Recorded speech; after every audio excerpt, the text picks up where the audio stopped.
Hello and welcome back to the Walter Bosley channel. Sorry we're running late a little bit on the live stream, but some days are like that with technical glitches. But we got that situated. I'm going to look over here to the live chat to see who's all waiting patiently. Johnny Side's here. Oh boy, he says it's 16 degrees. Wow. Wow. Oh, yeah, there we go. Absolutely, Johnny Side. Hit them super chats so I can buy more models. Speaking of which, on the next Wednesday live stream, Max Conkey is going to be my guest, and we're going to geek out on model stuff, and we're going to talk about his career. He has a military and law enforcement career like I do, and we're both nerds of the same generation, so this should be a fun show. And Ari Bavel is here. Hey, 9 degrees. Holy smokes. Wow. Wow. It feels like -6, he says. Okay. D. Dorothy Papineau's here. Hello, hello. And Marcos Toledo. Hello. Donald Smead. Welcome. Oregon Music Fan. Welcome back. Hello. Gustavo Garcia Echeverria, hello to you. So, well, on a Friday night going on at this time, it's probably not bad that we drag a little bit because, there's other things going on, and, we like to give people a chance to finish what they're doing and then join us. This evening's beverage is... what do I do with my glasses right here? We're going to be, before I go too far, for those who are new, because, we're going to get some newbies. We get newbies every week, and that's kind of cool. But Maliah wanted to discuss my secret missions books and the research connected with those. And that, of course, are the books that you see on the graphic for the show. This was the first one about Juan Cabrillo and the Sword of Joan of Arc. This was the second one about what I call the lost expedition of Sir Richard Francis Burton. And I'm particularly proud of the job I did on this book. I do a good job on all my books, but as my good jobs go, I'm particularly proud of this one, Volume 2.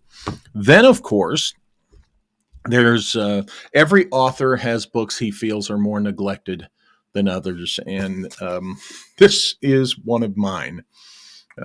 Destination Carcosa, the Secret Missions 3 book about Ambrose Bierce, his disappearance, and some pretty interesting things about his life. And, of course, many of you are familiar with the esoteric Napoleon. This one's going to have a second volume in itself. This is Secret Missions 4, Part 1. And if you've seen the Ridley Scott film Napoleon, and you liked that, you should love this book because it tells you much more of the story than that film in its present incarnation can tell. My understanding is he filmed about 5 hours. But this is considered one of my best works. And it's in the Secret Missions series. We're going to talk about that.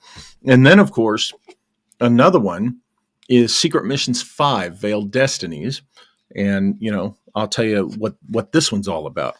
Basically, the Secret Missions series, I had, stumbled into information about Juan Cabrillo at the same time I was learning about the Empire of the Wheel mystery. And I just kept collecting the info, setting it aside. And after I finished Empire of the Wheel 3, I decided to jump into this book.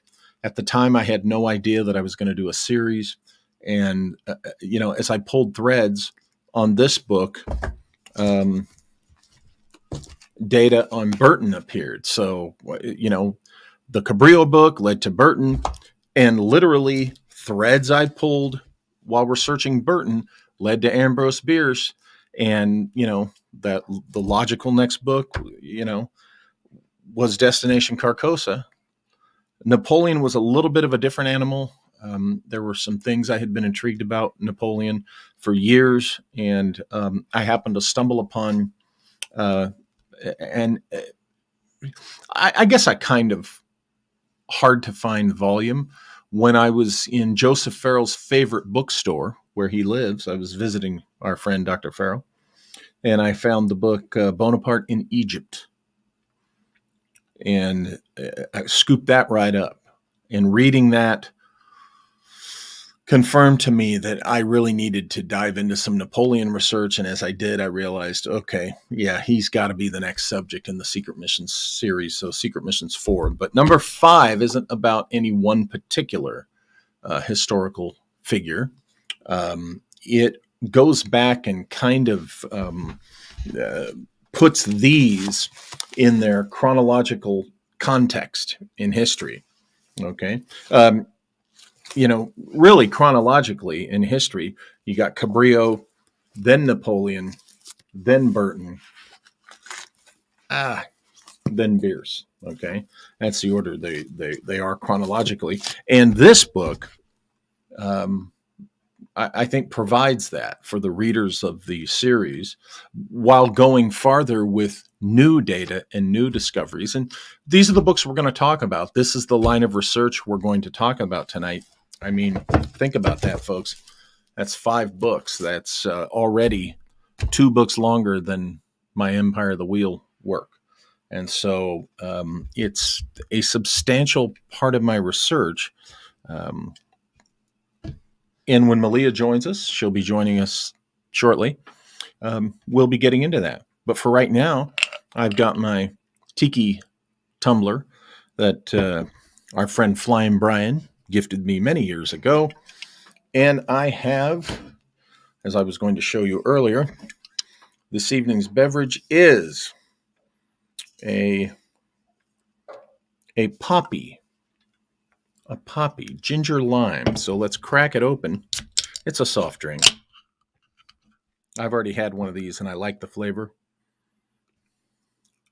There we go. Let's fill the tiki, shall we?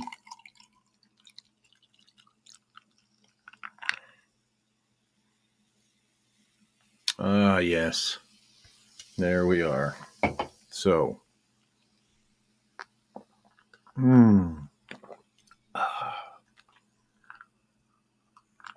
that's what we like to do here at the Walter Bosley channel, is share the beverage of the week. Remember when I used to do that a few years ago? Some people have asked me to start doing it again. The beverage of the week. And no, they're not paying me to talk about particular brands. That's just something I choose to do. So I see Oswald Spengler has joined us, as well as Hi.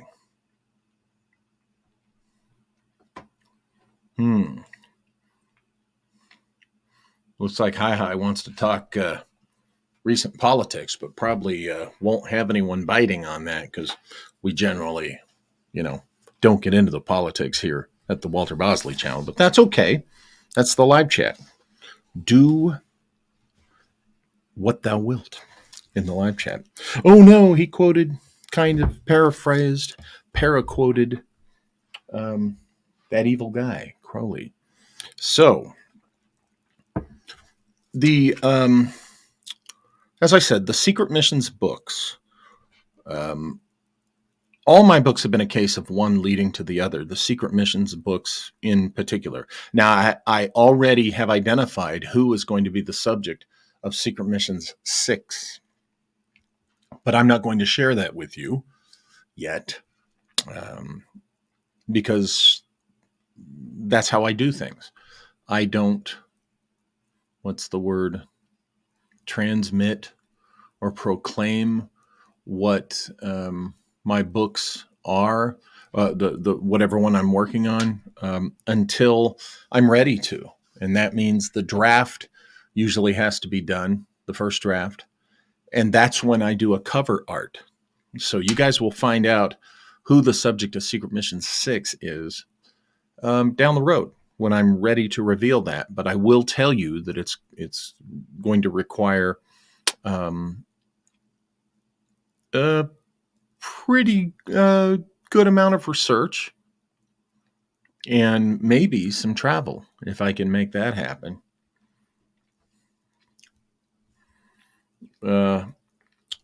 Oswald Spengler asks, can we agree that what constitutes the topic of politics is a spectrum? Sure, you guys can talk about what you want in the live chat. Just keep it civil. But remember that I don't get into politics here in my presentation. I like to give people, I like this channel to be, kind of a refreshing break from what everybody else is doing. That doesn't mean that I disagree necessarily with any given position. I just choose not to do that here. This is not a political show as such, but you guys can have your own conversations in there. Everybody remember, and newbies, you need to know this. There's essentially zero tolerance for trolling. So don't be surprised if that's your shtick, you get booted or put in timeout or something. I have some wrenches that will be paying close attention to that. And thank you, Peter. Peter really enjoyed the episode. Missiles were war stuff, not politics. Well, it's politicians who, drive the use of those missiles, right? Being a military guy, I can appreciate.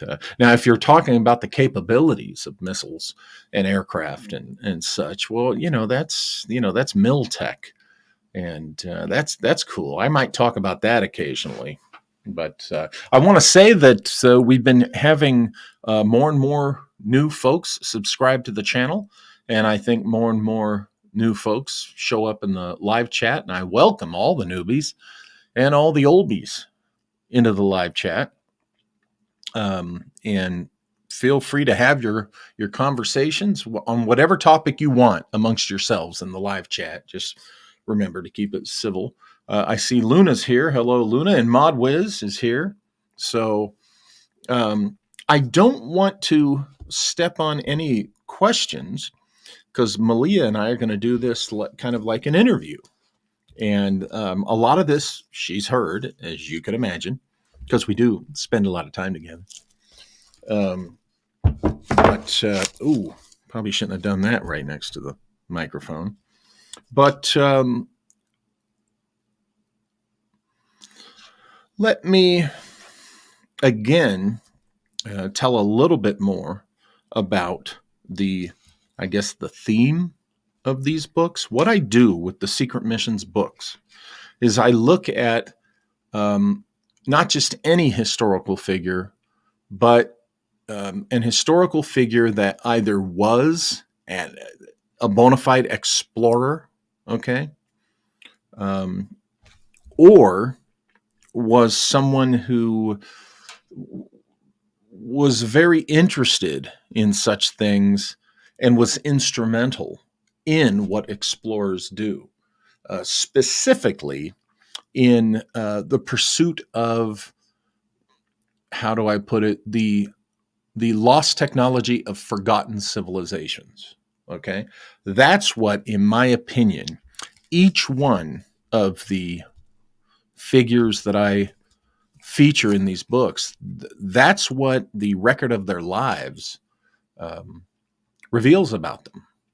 Now, the other part of the purpose of these books and why the series is called Secret Missions is that the subjects I write about, I have found, appear to have had some ulterior agenda, right? A secret mission, as the series title implies. Juan Cabrillo, as I propose in the book, was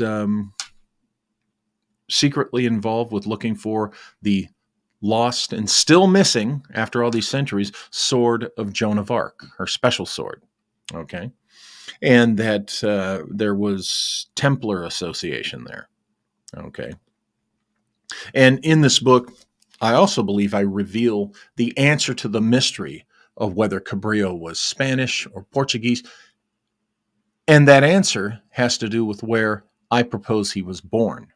Okay. I go into that in this book. So I try to look at the individual's lives and answer some of the questions that they left behind. And again, I'll get into greater detail when Maliah joins us. Now, Burton is someone like Napoleon. I had really admired Burton for a while, and was keenly interested in, his life. But I'd learned something I never knew, and this blew me away. And that was that there was a missing 6-month.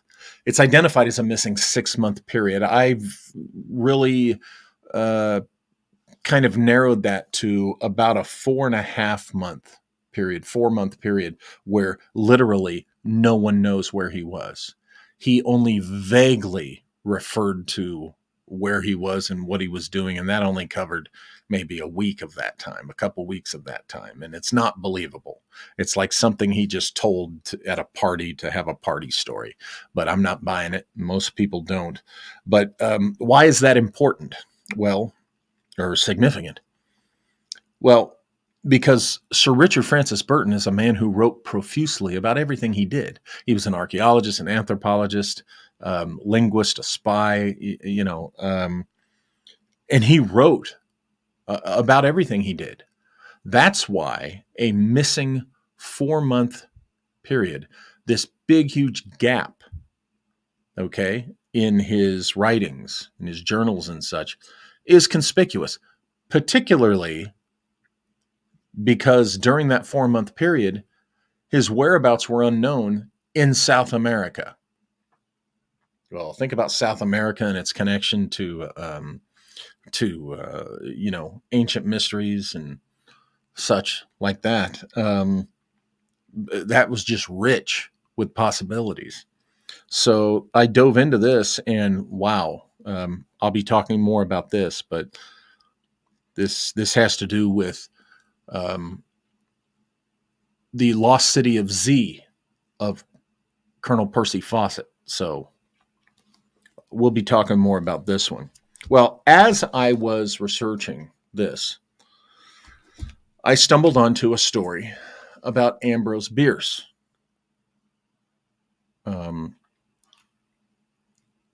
During the period after he disappeared into Mexico in 1913, there's all sorts of stories and tales about what happened to him, where he ended up. People have long just assumed and believed that he was shot by executioners during the Mexican Civil War. And I don't buy that either. And there's other people that don't buy it. And you shouldn't, because the evidence for that is virtually nil. It's hearsay, and basically you find out that there's little towns in Mexico that it's good for tourism to say that Ambrose Bierce, they say like George Washington slept here, or this Abraham Lincoln slept here. Down in Mexico, there's a few places that Ambrose Bierce was shot here. I don't buy it. This book goes into why I don't buy it and where I think he actually went. But there was a particular story about, a strange place in the Yucatan. And it involves the disappearance of 2 individuals. And so I stumbled upon that, and I thought, oh, this is interesting. So I did a little more searching, and I found an astonishing book, which I talk about in this book, a book from 1971, I think. And I found one copy of it. Of all places in the world, it was in a university library just up the street from here, from where I live. And wow, it was something. So once I found that and looked into that, I realized, okay, I got some big threads to pull. And those threads ended up being Secret Missions 3, Destination Carcosa, about Ambrose Bierce. And I think you'll find it interesting. I even talk about True Detective Season 1 in here. Ooh, why? Well, you'll find out if you stick around, because in the discussion, we'll get into that. Well, then after number 3, I went to visit our friend Dr. Farrell and found the book Bonaparte in Egypt, read it, learned some things I never knew, was always aware of the mysterious story of Napoleon in the pyramid, which, again, I'll get into later when Maliah joins us. I don't want to step on her questions. And I realized, wow, there's much more to Napoleon than 200 years of British propaganda have ever revealed to us. So it had to happen. And this was one of the most significant works for me personally to do and experience in my catalog. The Esoteric Napoleon, Volume 1, by the way. Further volumes will be coming. Ooh, did I say volumes? Yes, I did. And then, of course, after doing the first 4, I knew that the individual who's going to be the subject of Secret Missions 6, I knew that I was going to be doing a book on him. But I decided, okay, that's got to be a little bit down the road. And after releasing this, I went into, what was it, summer 2019, and I had a medical issue that I had to attend to. And if you guys recall, I was diagnosed with cancer the day before, in 2020, the day before the national quarantine for COVID hit. And so I spent the first 6 months of that going through chemo and such. I'm all clear, by the way. Things are good. My oncologist removed the thing in my chest, portacath they call it, where they used to put the medicine in, and my numbers are all good. They're very, very happy. I've only got, I think, let's see, a couple of years left of the monitoring. They monitor you for 5 years after. But all of that slowed down, I thought, my work. I had written half of this book in 2019 and then set it aside. But during 2020, when we were quarantined and I was going through chemo, I worked on this book again a little bit, but wrote 2 others, short ones. Wrote the Ingersoll Lockwood book with Todd Wood and the Confessions of a Spooky Mind. And then I jumped back in and finished this one. And it was important for me to get this one done before going on to the next subject, individual of the series, because this lays out a context and historical chronology, as I said before, and we'll get into that. Maliah has joined us. Here she is. Hi, everyone. And we'll be getting into these books and this subject. Well, what do you got here? She's got the Martian Tiki. And I'm drinking San Pellegrino. Yeah, San Pellegrino. Rosa. There you go. Yes, which is, well, let's just get right into this one. Mm-hmm. First, Secret Missions, The Hidden Legacy of Old California. Yes, Old California. Now, this is book 1, correct? Or am I wrong? Yeah, but Flying Brian should recognize this tiki here. It's the first tiki I got. We got Flying Brian, Rogue Status, Marcus Toledo, and Marcos Toledo read the book Lost City of Z. Interesting book, Marcus. I think he took the typical mainstream archaeological or anthropological historical cop-out. I do not believe that all Fawcett found was a native village city. I don't believe that at all. Fawcett found something more significant than that. What I liked, though, Marcus Toledo, about the film was the director left it ambiguous enough so that those who prefer their materialist science and like David Grann's cop-out ending, they're satisfied. But those of us who think that Fawcett found something more substantial, we're satisfied too, the way the film ends. So, there we go. Let me fix audio 2 seconds so y'all can hear me too. Pretty good. Okay. Okay. Quick question for the chat. Yes. Who went and watched Lost Horizons, the 1937 version, right?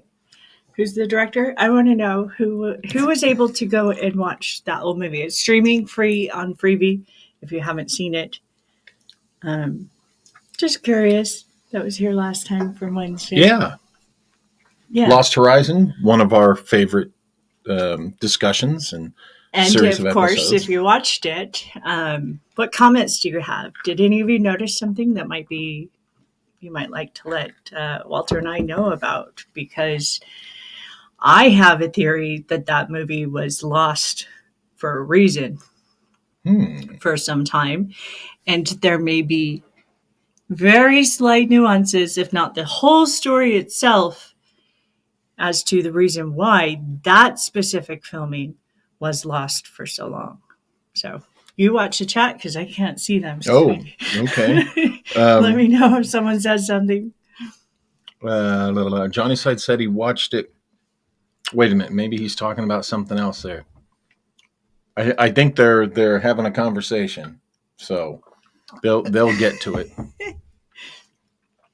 I know there's a bit of a lag. So. Yeah. Yeah. Okay, so I kind of set up this series and kind of basically, what it is. But I didn't want to step on your questions and your thread of discussion. So no, it was perfect what you were getting into. Okay, I liked it a lot. Of course, one of my first questions that I would like to talk about is, in your research of the entire, now that you have 5 books done in Secret Missions, who was your favorite character to discover about? You mean historical figure? To really go into researching, yeah. It's historical figures because when you say character, people are going to think fiction. No, I mean, no. And I already get accused by some of my attractors of just writing nothing but fiction. See, we're all characters. We all each have a character. There's several characters here at this show, right? Particularly in... A character is a formal term of a personage who is described or descripted. Flying Brian's a character. The nonfiction series, which we're talking about tonight. So, but to recap, who is your favorite to research specifically that you found the most exciting along the way? Well, before I answer that, I just want to add that Flying Brian went to, I think today, went to San Luis Obispo. He might be there right now. And San Luis Obispo is on the Juan Cabrillo Trail, you might say. And I believe I talk about San Luis Obispo in this book. But I will say that for the longest time, to answer your question, I have my go-to has usually been Burton, Sir Richard Francis Burton. Now, unpackage that. How come? Why? What is it about him that... He was an amazing figure. I had admired him. I kind of got into, I'd heard about Burton all my life and learned something more than I knew about him when I was in college, taking a course in English history up to 1899 or something like that. And, he really piqued my interest. And then in the 90s, the really excellent film, if you've never seen Mountains of the Moon, starring, oh my gosh, I'm doing a brain dump on the name. I see his face. Mountains of the Moon is the film. And that's about Sir Richard Francis Burton looking for the source of the Nile. And it involves the drama that, with the guy who went with him, John Hanning Speke. Okay. Played by Ian Glenn of Game of Thrones, by the way. And Glenn was fantastic as Speke, a tragic figure in real life and in the film. And I was just so enamored with the film that then subsequently I read A Rage to Live, which is an interesting biography. It is the biography of uh, Richard Francis Burton and his wife, Isabel Burton, who factors very importantly in the research in this.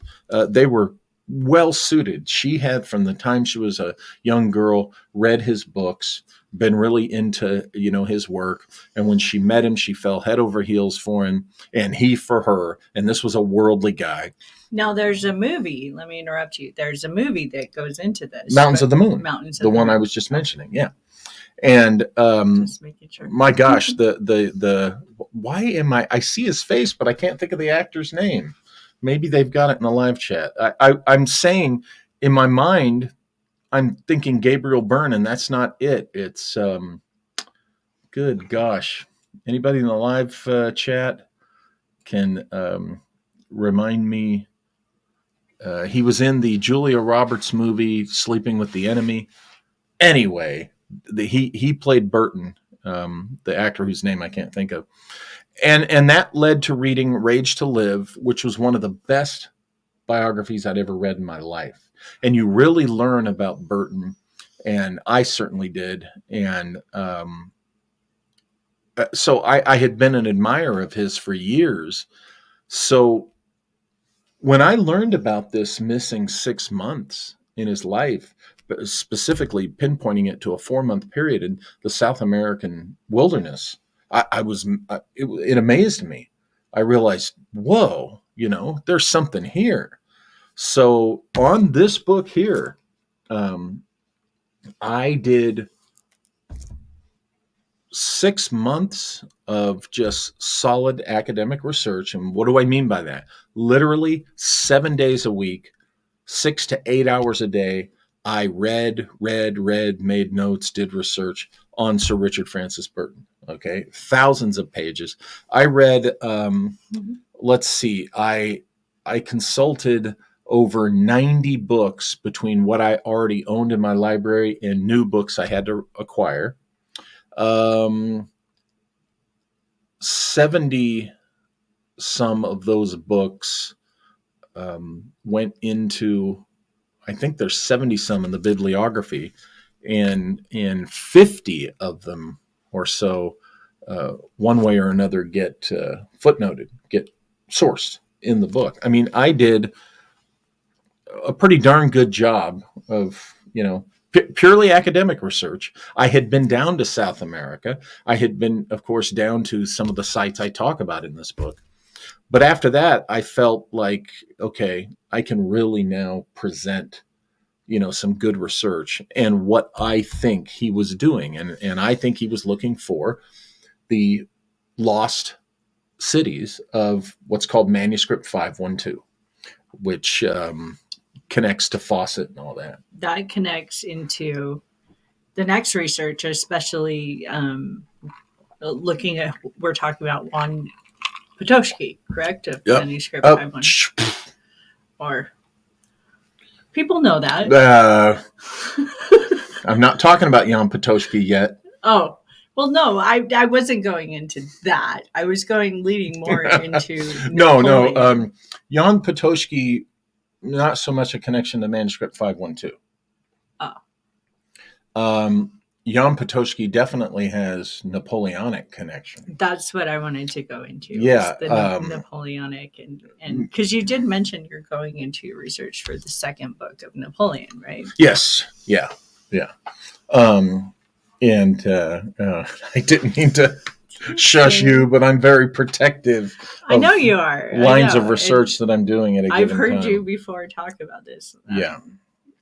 Live, so I wasn't trying to pull out that part, even though it's really cool, and I can't wait to.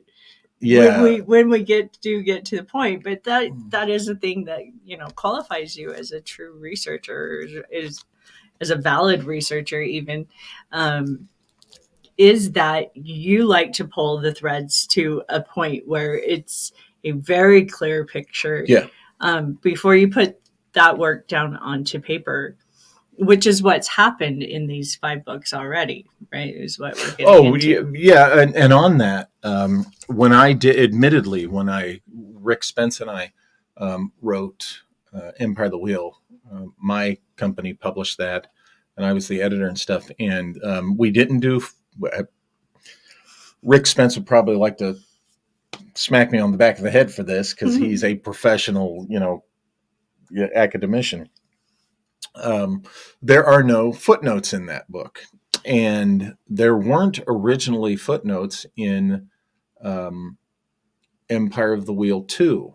And our friend Dr. Farrell privately urged me, do footnotes. You really should start doing footnotes.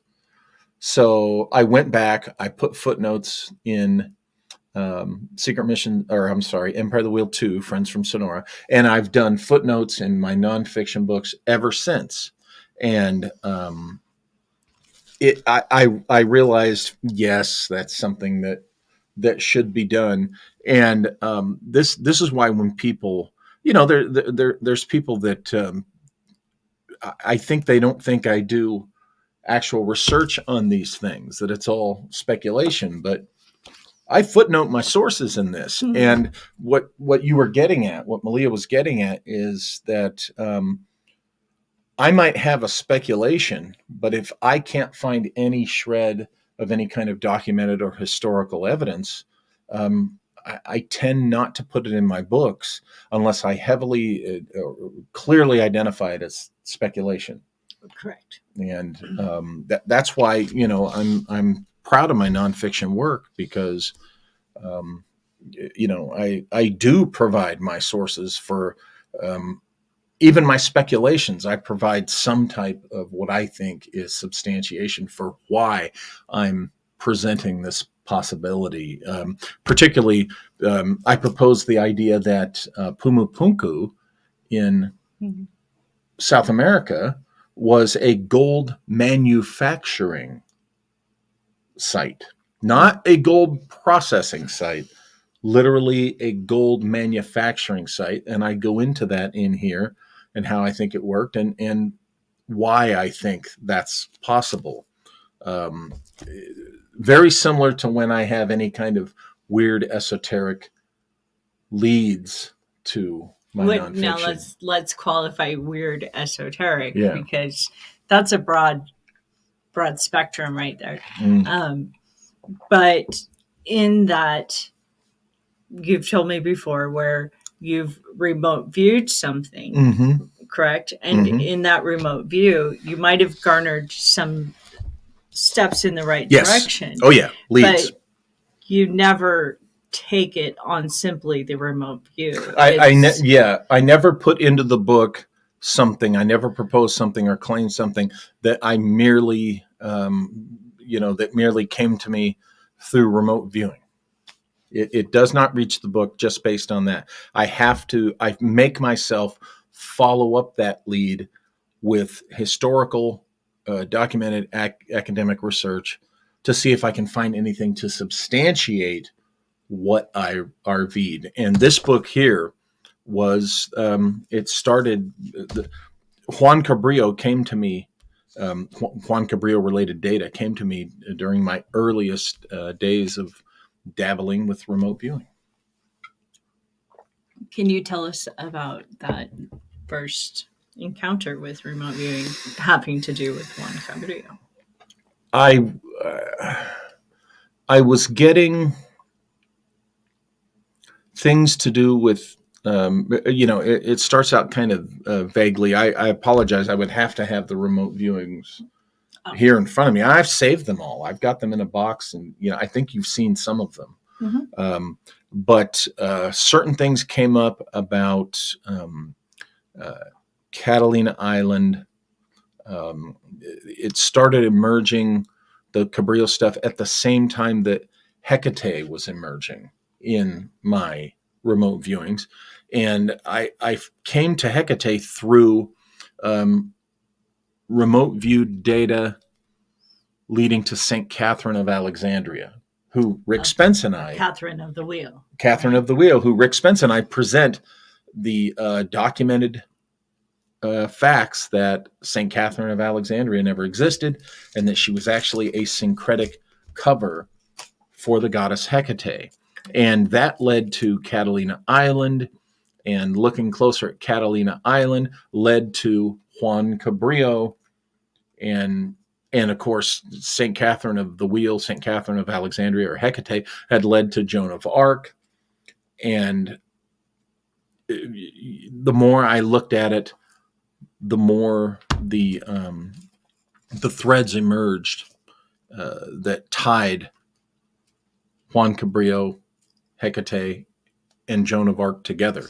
And I was able to piece together my hypothesis, and it's well identified that it's a hypothesis. But again, nothing ever just purely gets put into my books nothing gets put in my books based only on remote viewed data.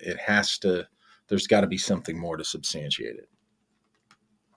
So in Destination Carcosa, you go into the life or the exploration of Ambrose Bierce. The disappearance, yeah. The disappearance of Ambrose Bierce.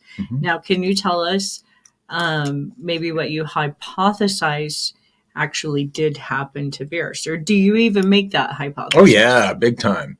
Okay. Big time.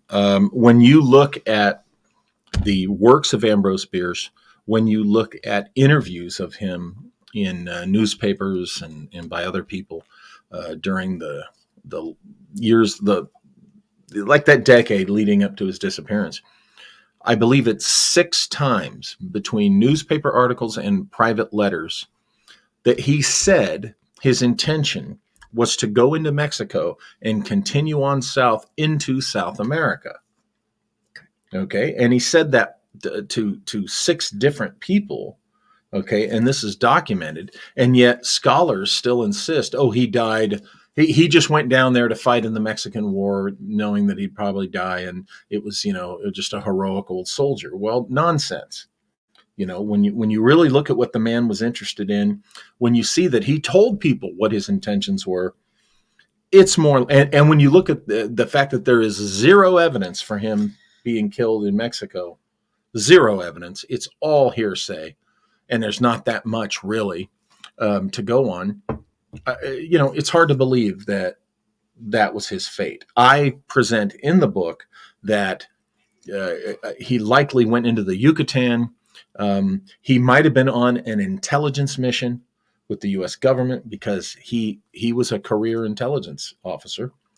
And this gets into the skullduggery in the Yucatan involving a young Sylvanus Morley, who was an Office of Naval Intelligence archaeologist. Archaeology was his cover. And his fingers covered in tar, dipping into every pot he could touch. Yeah. And I propose that Ambrose Bierce went into South America and lived out his final days, years, or whatever. And I even present someone else's theory that's been around for decades, that Ambrose Bierce, there's a mystery behind the guy who wrote the novel, The Treasure of the Sierra Madre, from which the film was made, the Humphrey Bogart film. That's been a long mystery that's been going on for 100 years, okay? And B. Travers, I think is the name, Traven. He was kind of a questionable mystery himself, or the man who claimed to be him, okay? And even John Huston, when directing the film, didn't believe that this guy was the author. And there's some people, literary scholars, who think there was 4 or 5 people who worked on that novel. I propose that Ambrose Bierce, I'm not the one who proposes it. I present the hypothesis from decades ago that Ambrose Bierce may have been one of those people who had a hand in writing The Treasure of the Sierra Madre.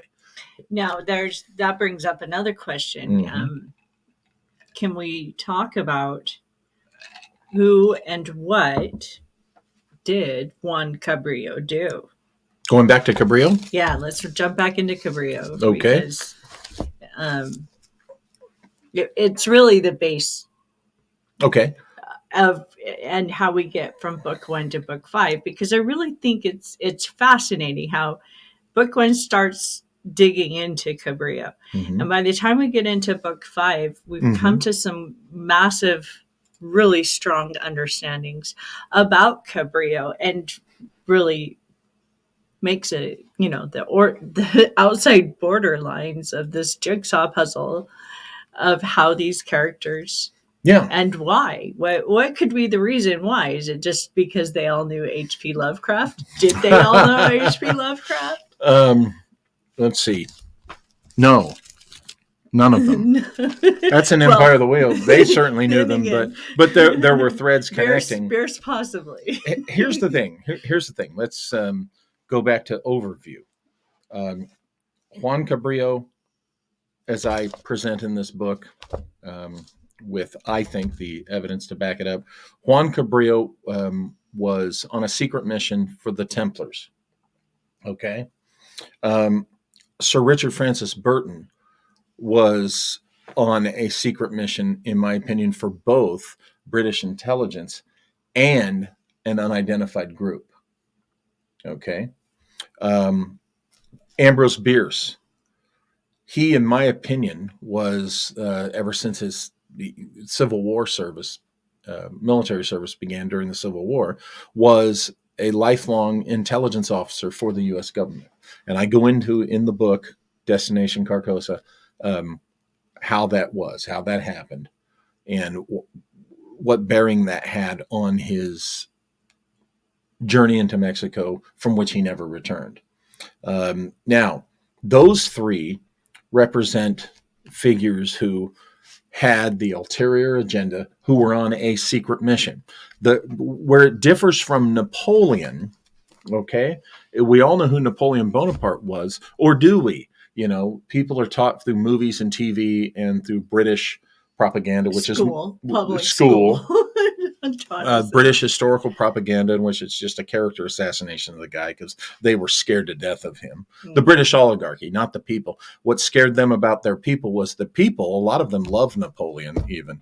But anyway, what we didn't know about Napoleon, what I didn't know until I dove in, was that Napoleon Bonaparte was an Indiana Jones at heart. He cared more about, again, here's that word, esoteric sciences. He cared more about archaeology than he did about politics, believe it or not. And that was his truest, deepest intellectual love, were those things. And Napoleon, just like, Burton, in particular, but like the others, kind of had his own secret agenda. So he was on his own secret mission, you might say, but he was guided by Freemasons and other in-the-know kind of guys who were archaeologists and scientists and stuff. So Napoleon was kind of on his own secret mission, but he also, which we won't talk about now because that's the subject of future volumes, he also sent out some classified missions while he was emperor. And but he was very much and just as much interested in the lost civilizations, okay, and the lost technologies of the forgotten civilizations as Cabrillo, Burton, and Bierce were. Absolutely. So that's what we're talking about here is really at the heart of this, the world that was lost from ancient times. That's a great lead into what I wanted to get into. Okay. Is for the general reader who hasn't read Walter Bosley's books yet, why is secret missions something they should definitely look into if you're interested in historical research or specifically about the Templars and other key figures in history like Napoleon? So what is it about these books as a set that you would say makes it very important for nonfiction readers to digest this material and go out and get it?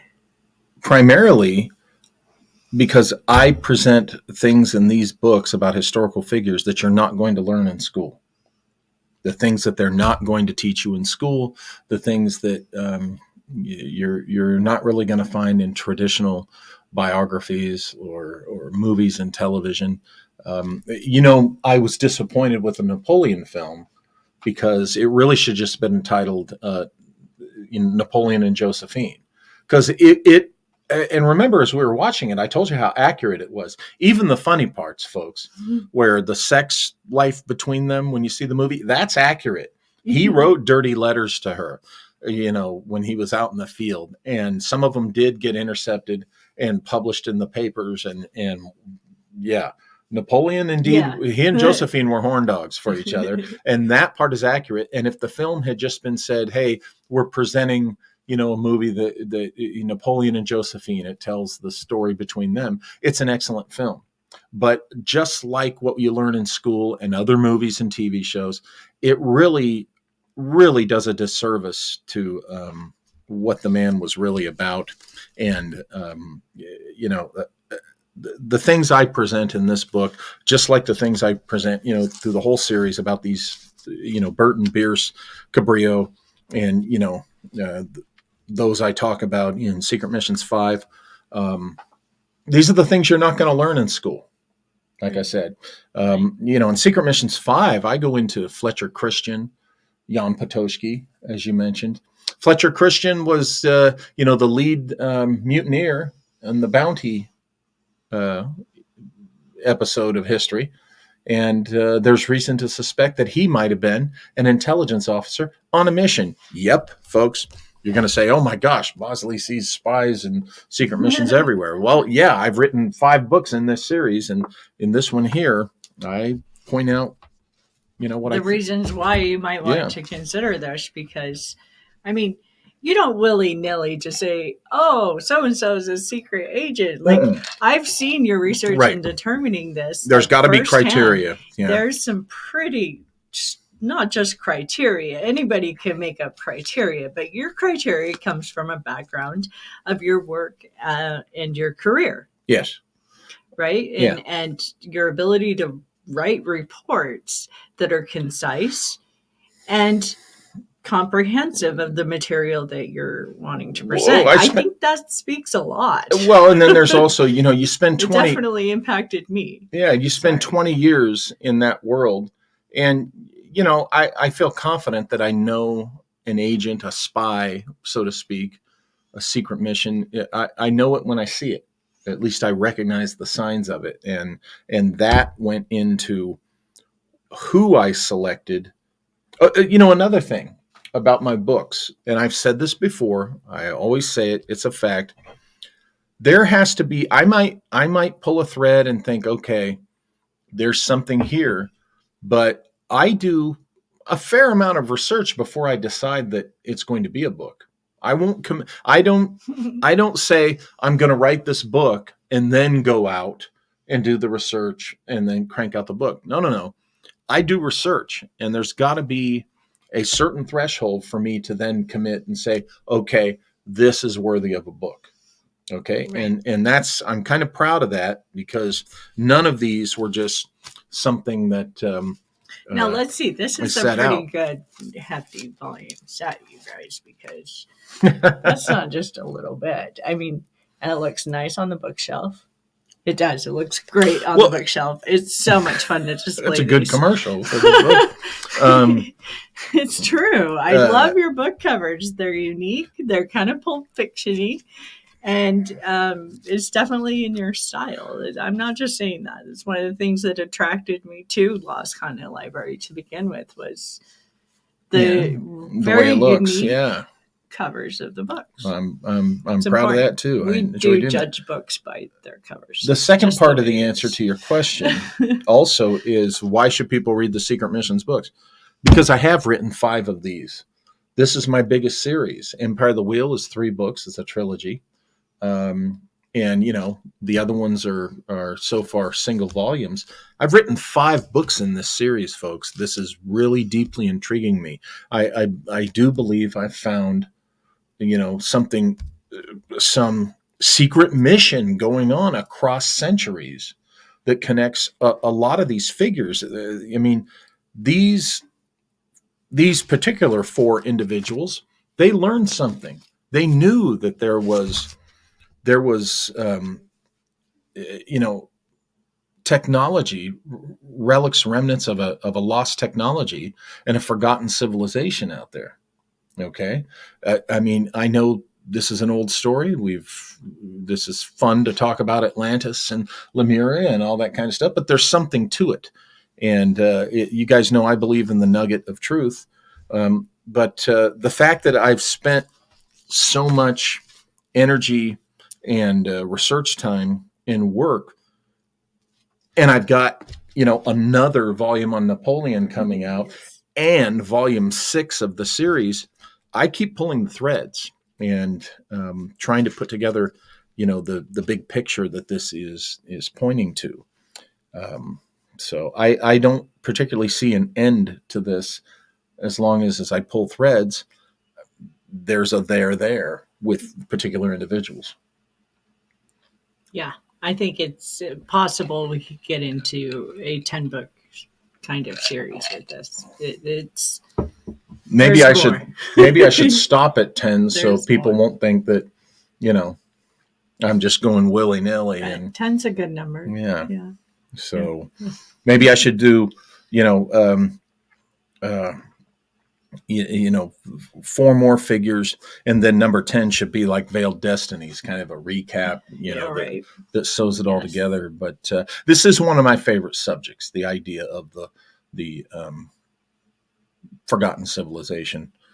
You guys know that I love that, and this series is my attempt at contributing to that discussion. Yes. Totally. Well, should we check out questions, comments from Sure. the live chats? Darn the people didn't. By the way, you can get all these books at walterbosley.com or lulu.com, That is lulu.com. correct.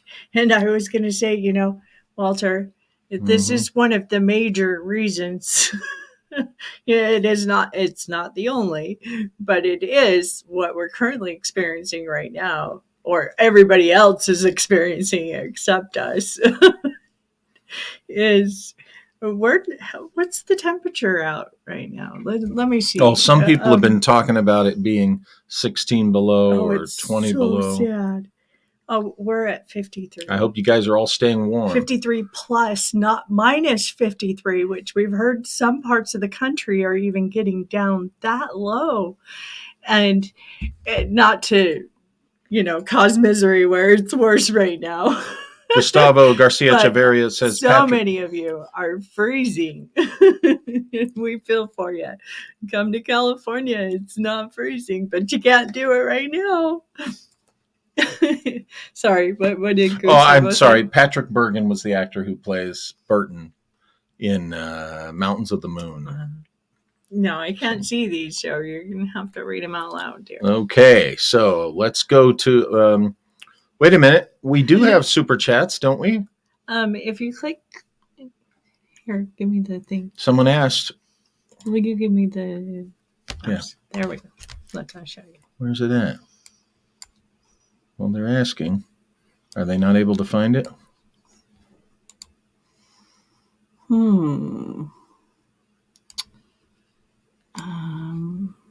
I don't know. Let me check. Okay. But it should be on there. We're kind of new to this super chat Everybody. thing. We do have. Megalith says it's single digits where he's at. Sorry. Giza Death Star says it's colder than a witch's teddy there. Oh, He yeah, said you to you, just- of course. See that little button right there beside the chat? That's got the dollar thing on there it? should be where you post comments, right? Right next beside to where it, you there's post a little comments, button. there should be the icon for super chats. So to answer the question, Dr. Farrell says it's colder than a witch's teeth. yeah, here. yeah, Hey, exactly. look, I can see the chat.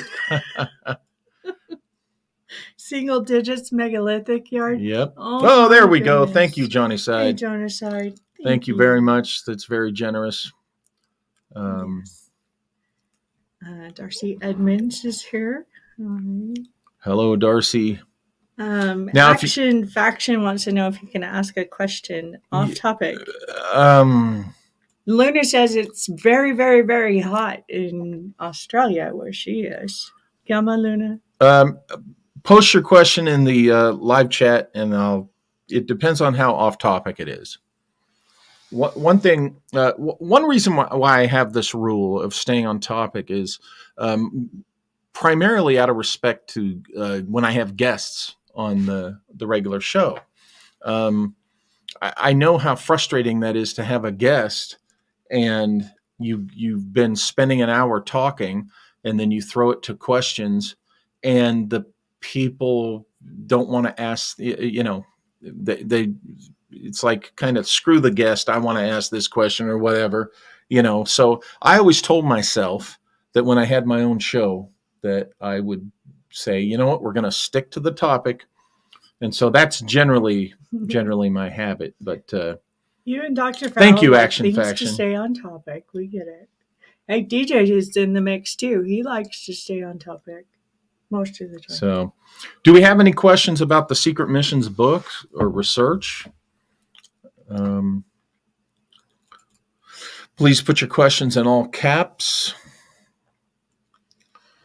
And we will put it up there on the screen. But seriously, it is very, very cold out there. And stay Yes, warm, is. Everyone. Check your babies, check your pets. Yeah, stay warm. Burn the house if you need to. No, don't do that. No. Just to stay warm. No, don't burn your house down. That's not a good idea. Thank you. While we're waiting for questions, we did follow up the show the other night with another viewing of the 1937 Lost Horizon. And which series did I get into that I can't believe I didn't even know existed? Oh, the Hannibal series, thanks to Megalith. Yes, thank you, Megalith. Megalith sent I am knees deep in the Hannibal series, loving it every bit, like just blown away. And it's really interesting to me how much remote viewing is going on in that series. Joseph, I've been talking about the Secret Missions books. But anyway, well, you know what? Let's just open it up to questions because nobody's interested. It's okay. No, it's not your stuff. Everybody hates my Secret Missions book. Talk about UFOs. But Walter. Politics. What do you think of Senator so-and-so or whatever? Like, oh my God, people. Giza Destar, what is your... Sorry. What is Watiko? I have no idea what that is, Oswald.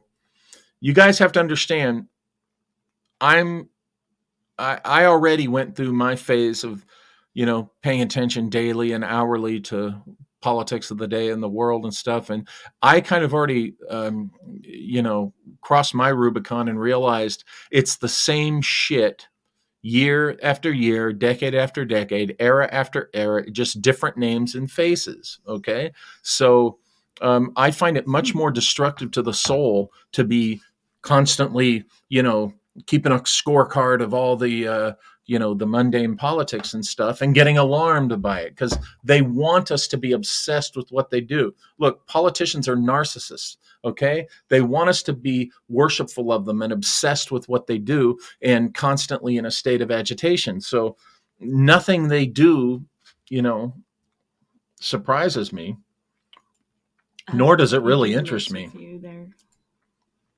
Giza Destar asks, are you going to do another Secret Missions book? And if so, about whom? The question I will not answer. You was like, half of them have guessed who it is with no help from you. Sorry. You know what? I'm going to break my rule. You're going to spill the beans? Are you really? Yeah. Beans and bologna. Beans and bologna. Joseph, I'll tell you privately who it's going to be. I'm superstitious about this. Yeah, me too. I totally agree. Flying Brian, you should write a political Secret Missions book about UFOs. Absolutely, right? And you know what pissed me off? It'll sell 1 million copies. It's true. That's the really sad part. Oswald recently enjoyed the thoroughly enjoyed the recent appearance with William Ramsey. Thank you, Oswald. You can thank Todd Wood for making that happen. Yes. Did I miss? What was Juan Cabral's secret mission? Marcus Toledo, it is my hypothesis. Notice I said the word hypothesis. It is my hypothesis that Juan Cabrillo was, he took a mission from the Templar order. This is post-suppression, now secret Templar order, to retrieve, what are you doing? Oh, to retrieve the vaulted sword of Joan of Arc that had been missing since her capture, and to carry it to its next vaulted location as a very important relic. And in the course of that, he faked his death, was essentially knighted as a Templar, an undercover Templar, and went on this mission. And that was his secret mission, to basically be the custodian of the sword from one place to the next. Megalith says, sorry, I don't have a good question. I just came out of a power outage that was hit while you were watching DJ. Oh, bummer. Yeah, this is crazy. Everything's crazy, this weather. Even our zone is blue, which usually, like Florida, is orange and red during this time of year. Martin Taylor, Walter, John D. Francis Burton.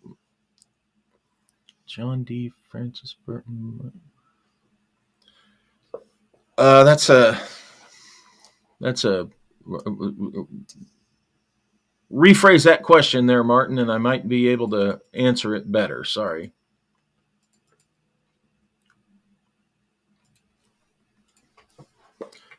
Oh, do you mean a Wendigo? Have you heard of Wetiko? I think he means Wendigo. An evil cannibalistic spirit that can take over people's minds, leading to... Wetiko may be the entity that Wendigo. I've never heard the word Wetiko, but Wendigo I have. Yeah, but Wendigo is more a person who's converted to a specific type of religion. Often applied to colonizers. That word colonizer. Oh, the trigger. I don't go too much. I'm very careful publicly about my opinions and views on that whole issue. The politics of the day. But I think you're talking about a Wendigo, unless I could be unfamiliar with the word Wetiko. I'm familiar with that too. Action Faction. I'm not in his camp or anything, but I've heard you bash Greer. I was just wondering why. Because he's full of crap, Action Faction. I don't buy his claims. I don't buy what he's selling. I love how they say you bash Greer. Greer is a fraud, in my opinion. Okay? Just tell him the truth. And I have looked at Greer long enough to know that. I don't need to go back and, I'm not saying you're doing this, but people will say, oh, but have you heard the latest thing? And you know what? Even when I give benefit of the doubt and I go back and look at whatever the latest thing is, it's still BS. So, Greer, in my opinion, is a fraud, and he just leads a bunch of people astray. Agreed. He says he means Wetiko, not Wendigo. So I'll have to look that up. I've never heard that word before. Tom Davis asks, what is our website? WalterBosley.com. Yes. As well as LostContinentLibrary.com. But also you can, if you have trouble with any of the websites, you can also go directly to lulu.com, LULU.com. And best way to search Walter's book on lulu.com is to type in, what is it, Lost Continent Library? One word? Walter Bosley. No. On lulu.com? It doesn't find all the books that we have. Hold on. WalterBosley.com and the title. if you're looking for a particular book. I've done that and it usually works. But trust me, sometimes it can be difficult to find some of Lost Continent I've heard Library's that. books on Lulu. So what I found to be the best or easiest way is to one word Lost Continent Library and search that. Okay. Then it usually turns up most, if not all of. Okay, I haven't tried that before. Because Sesharee's books, and you had never told me come that up. before. Yeah, kind of. Yeah, I've talked to you about it. Delight. Sesharee's books won't come up under Walter Bosley. True, but if you put Sesharee in, well, we'll have to. I'll explore that with you. And we'll go through it. But it's one of the reasons why we came up with the website. So yes, it makes it a little exactly, because Lulu can be weird. Some of the books, yes. Delight asks, who's responsible for sending these people on the missions? Are they in order? Well, as I stated, I think the Knights Templar have sent people on these missions. I think that some group that Burton was associated with that I haven't completely identified yet. Maybe Sylvanus Morley? Maybe sent people on missions? Because he definitely sent people. ONI, but that's but the secret missions in particular. Well, Sylvanus Morley was involved with the secret missions. Of these type that are going into beers, right? And I mean, Thompson pretty much proves that. We go into Alma Reed's newspaper articles. She proves that Thompson was involved very wrongfully. As his last confession before his house is burned and he's killed with his family inside in Yucatan. Yeah. Thompson was. So there's things going on here. If you know how to pick these threads, you should already know why were these people down in Yucatan.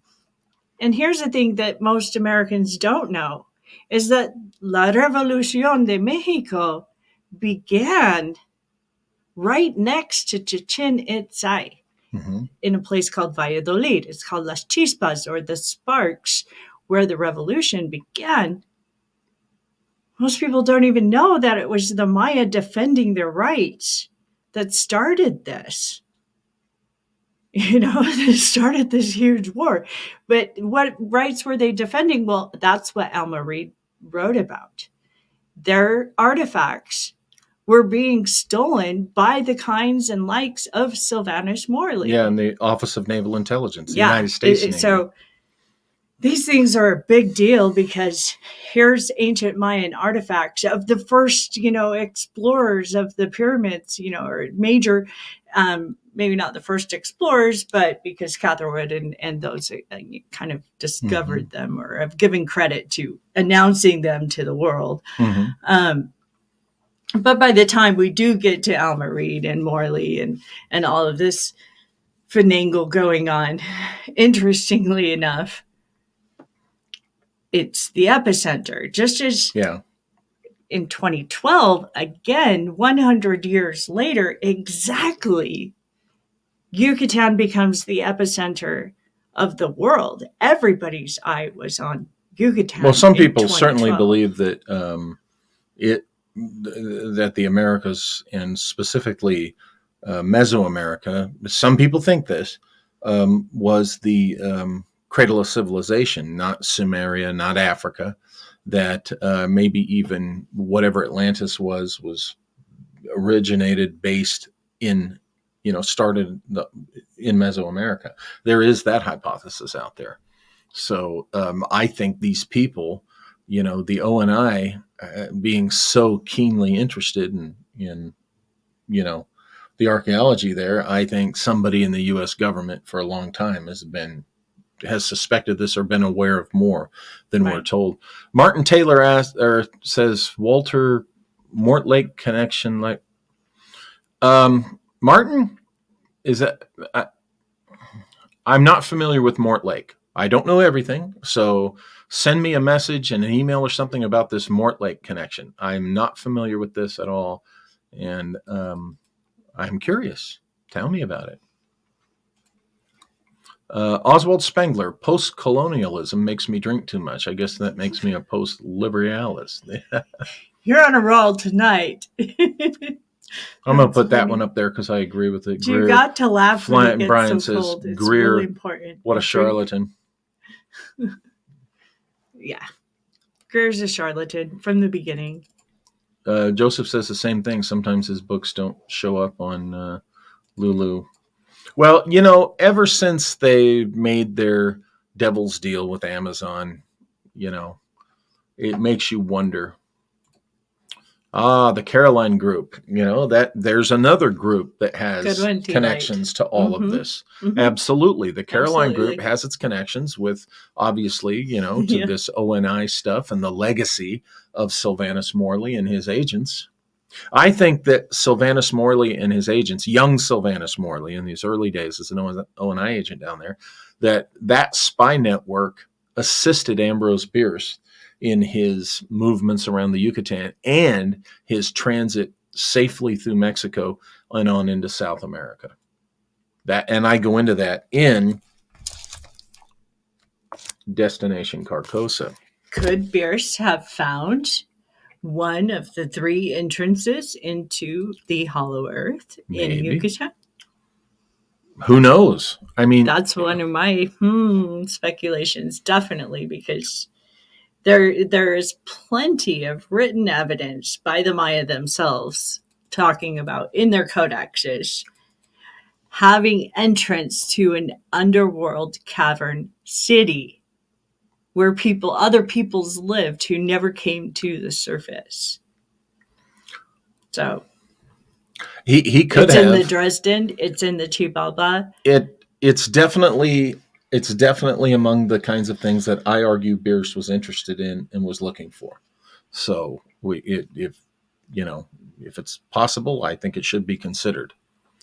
Martin Taylor elaborates Sir Richard Francis Burton's Arabian Mausoleum in Mortlake, John Dee based library in Mortlake. Okay, the mausoleum. You mean his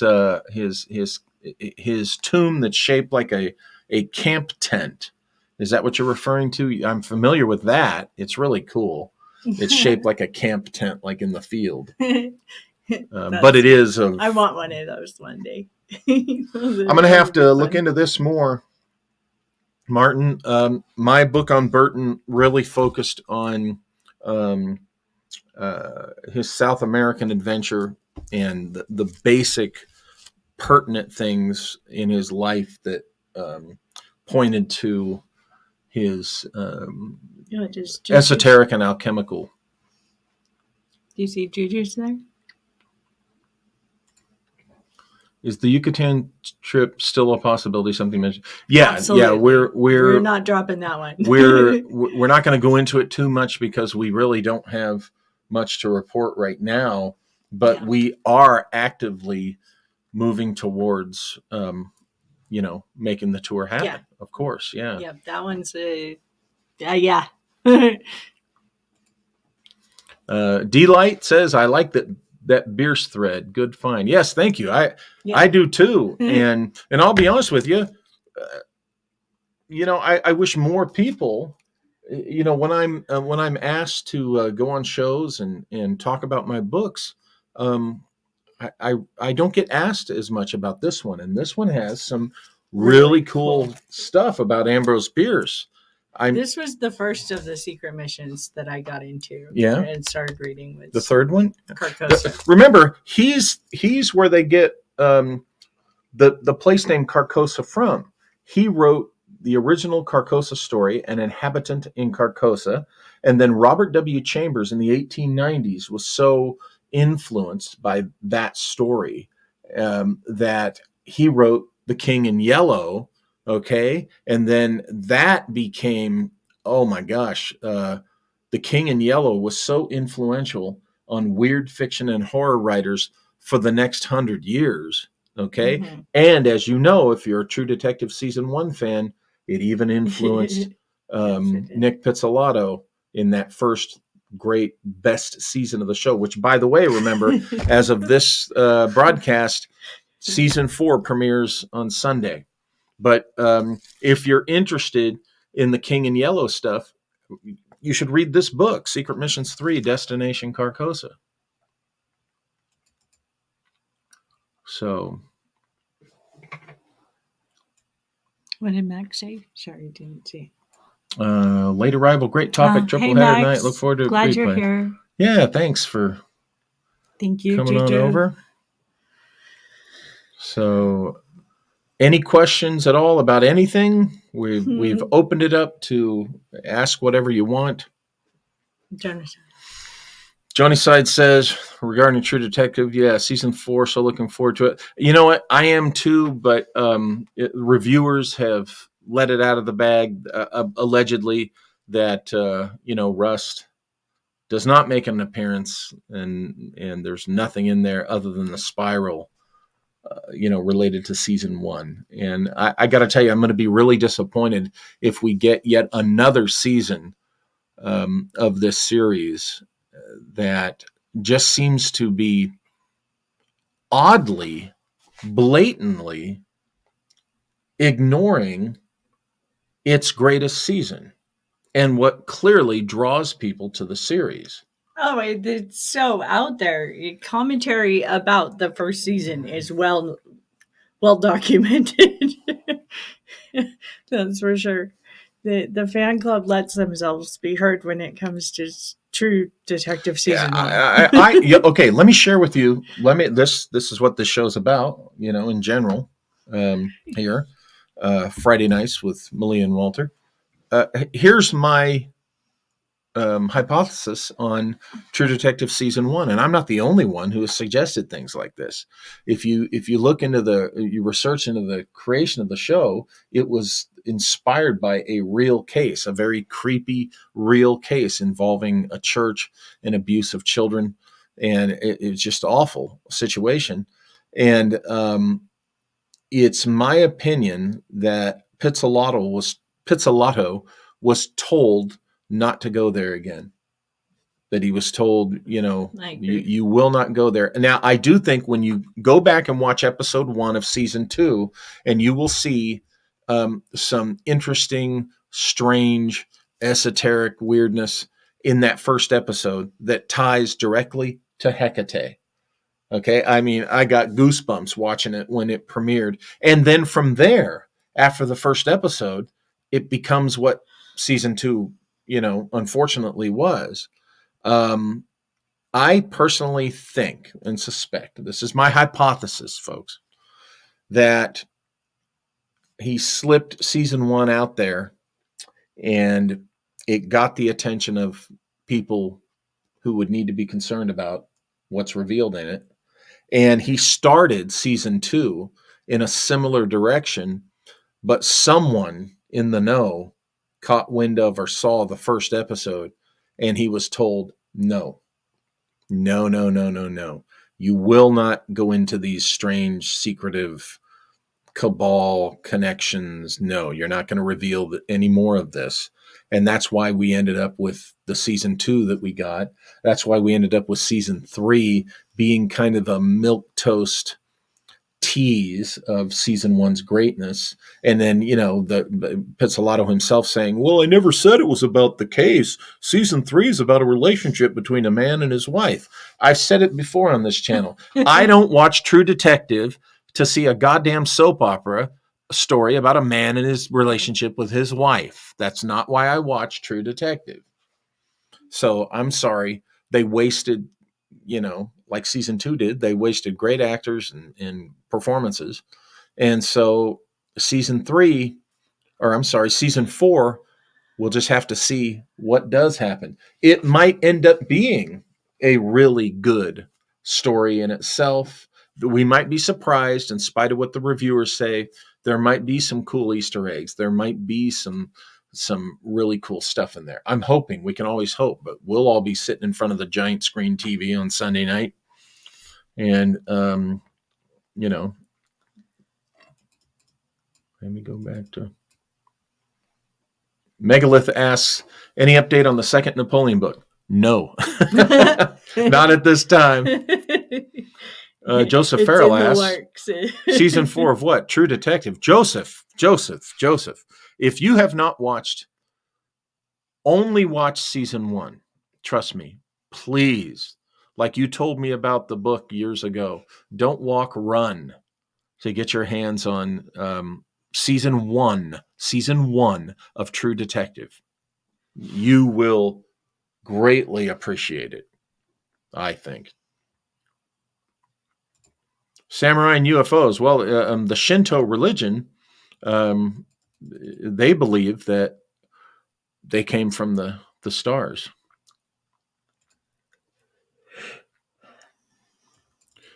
You can get True Detective season 1, Joseph, was released, still in those final years of physical media. So you can find it, probably a used set of the discs of season 1. And if you don't, I will gladly send you a copy so that you can watch it, because I want to know your opinion of season 1. Absolutely. Oh my goodness. Flying Brian Myers says, I'm very interested in the quantum leaps in military metallurgy by some of these ancient societies spread over the entire earth thousands of years ago. Brian, if you don't have a copy of this, let me know. I will send it to you, because I go into specifically my opinion plus the analysis of a guy named Lance Bernard of the Sword of Joan of Arc. But let me know if you don't have it. I'm sending that to you. It's a very cool book cover. This is not in all caps, so Griffin Eagle 7 gets a slap on the hands for not all caps. But it was an interesting question anyway, so I put it up there on the screen. Thank you, Griffin Eagle. Maliah Walter, have you seen the documentary about the Carthage Phoenician presence in the Amazon and its path into an escarpment fortress? No, I have not. Please send us the title of that and where we can see it.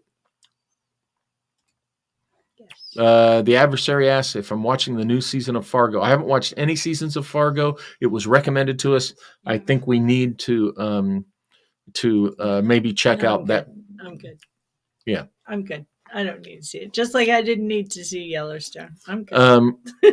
Yes, Joseph. Season 1 is the one with Woody Harrelson and, even more importantly, Matthew McConaughey, are equally important because they are both brilliant. You'll be impressed with Woody. They are brothers. Right? Yeah, they looks like they are real life brothers. By the way, there's a story behind that.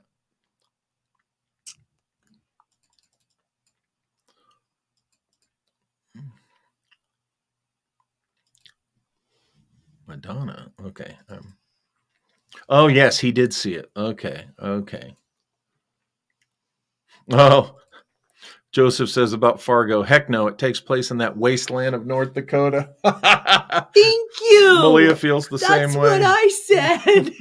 I ain't interested. That's where he's from. I don't ever want to see that place again. Yeah. It can burn.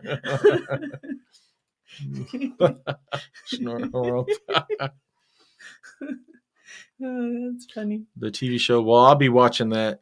I'll be checking that out. I will check that out. Yes, we are doing a watch party at Walter's for True Detectives. Oh, that's right. That's right. I apologize. I stand corrected. Joseph is from South Dakota, which is civilization, not North Dakota. So, right. Martin Taylor says, Walter, another show needed with Joseph, Sesh, Bruce, Aliens. Oh, yes.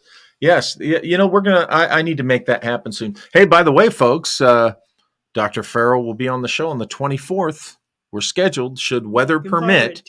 Weather is crazy. If he has some crazy weather, we might have to have a substitute. But let's keep your fingers crossed that Joseph can be with us on the 24th. Oh, Giza Death Star says, I note Maliah is not asking me about what I think of Nuttyfornia. Go ahead, Maliah. Nuttyfornia? I heard you left. That you used to be here. Yeah. Yes, he did. And you went to some crazy tornado land. I don't know why. Crazy weatherland. Flying Brian, Fargo, boring, petty thieves in a snowy wasteland. Jeff petty is right. Thieves they is have putting it mildly. Children thieves. Rogue Joseph says, I managed to escape. Rogue says, Season 2 should have been so good. The cast should have knocked out of the park. Yeah, you're talking about True Detective, right? Yeah, it should have been so Yeah. much better. Yeah, and I think that's weird because that is so unlike Hollywood. As phenomenal as season 1 was, Hollywood usually says, Nick, we don't care what your other thing is. It needs to include Rust and Marty, or it needs to be another season of Rust and Marty. It was just so much of a complete about turn. Like, and I'm sorry different. if it does turn out that Rust is not in season 4, then I'm sorry. 3 seasons in a row of this boycott.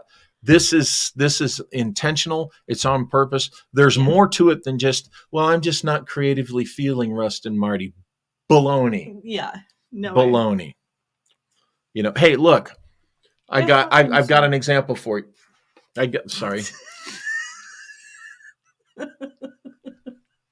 I got an example for you. It's kind of hard to miss. That's why. Anyway, there goes monetization. No, don't throw money. Here we go. Let's throw dollar bills at Maliah. Yay! Yeah, that should get some super chats. What was I saying? Oh my God. Oh, the Pink Panther. The Pink Panther films were originally supposed to be about David Niven's character. He was supposed to be a James Bond cat burglar, okay? But Peter Sellers' performance as Inspector Clouseau was so phenomenally popular and unexpectedly good that they told David Niven, sorry, Blake Edwards said, sorry, but Clouseau is so popular that they made the movies about Clouseau after that. So my point is, Clouseau is what drew people in and made the money, and they were willing to change what the film series was originally intended to be because of that. So you can't tell me, as phenomenally successful as True Detective season 1 was, that they all agree that, no, we shouldn't have Marty and Rust back on. I'm not buying it.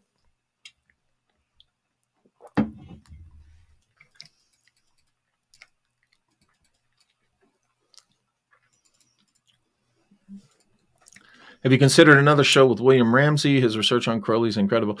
I've been on his show the one time, as you know, and Todd's going to be on his show. Have I been on? No, he's been on our show. I've been on his once. William Ramsey's show. I thought you did it twice. Could have sworn. I thought he was on our show. He was. Okay. And Todd has done William Ramsey's show twice. I've only done it once. I apologize. So, yeah. So, and Todd's going to be on his show again here soon. Yes. Martin Taylor says, Califishus, California. Now, I know California is not perfect and far from it, but when it comes to weather, I'm pretty impressed. To the moment ago, easy to escape the heat. Joseph said, good grief, down Simba. Megalithic says, bigger than New Hampshire, right? Okay. Thank you, The Adversary. The show with Ramsey was awesome. Thank you very much. Appreciate that. Oh, who are you? Who did you just go on with? Oh, I'm on Forbidden Knowledge TV with Chris Matthew. He's posted that. Look for that. Just did one of those recently. Any connection between secret missions and secret chiefs? Tell me what secret chiefs is, Oswald. There seems to be a whole world out there of things people are watching. That I have to tell you, the reason I ask you guys, I'm not afraid to say I'm not familiar with something, because trying to keep up and being familiar with everything would leave me no time for research, no time to write books, no time to do what I do. So this is why when you guys tell me about things I haven't heard of before, tell us about things, we like to hear about them, send us links and all of that. I don't, secret chiefs, I'm not, I don't think I'm familiar with that. Renee, Mrs. Johnny side. Sometimes, mostly, Hollywood drops shows if the topics are too real or intellectual. Bingo, Renee, Mrs. Johnny side. And I think too real, definitely too intellectual for the average American audience, to be sure. Yes, I totally agree. who are, unfortunately, there's a lot of mouth breathers in the Mm. American audience. And those who aren't mouth breathers, there's a lot of droolers, Right. But anyway, God bless them, my fellow Americans. But yeah, on the serious side, especially if it's too real. And personally, folks, I think True Detective season 1 hit way too close to home. Isn't it Right. interesting that what's happened with, Epstein and all of that since 2014 when Yes. True Detective premiered and the stuff that goes on in there. The adversary. What will be your topic? Let's talk about that with Dr. Farrell. Well, let me. It's going to be transtemporal cosmic something. I haven't pinpointed it, but Yeah, the secret sorry. adversary says the secret chiefs might be synonymous with an ascended masters, as far as I can. Okay, that sounds vaguely familiar. The ascended masters could have something to do with the secret missions. Mm. They certainly could be connected somehow with sending these guys out to find things. I would think that the ascended masters, if they were involved, they were sending out select individuals to go find things that they already know where it's at. See, these select individuals are recruited because they've already caught the eye of the ascended masters. Right. So what the missions are just revelations to those individuals. The secret chief, so to speak, would certainly know where a lot of this is already. Yeah. What do you think about that? I agree totally. Yeah. I think it's an interesting thread to pull because, as you say, if it's a possibility, then it must be considered. Yep, if it's possible, it must be considered. Yeah, and I totally agree with that. When you're looking at any kind of scientific deduction of a matter, if you're not considering all of the possibilities and chasing those threads all the way through the maze that they go through, then it's, you're not proving anything. Yeah, it's definitely not science. You gotta pull the thread. Secret Chiefs, Aleister Crowley, who's the term to refer to members of the upper 3 grades of the order. Oh, yes, I recall. Okay. Dion Fortune, who called them the Esoteric Order.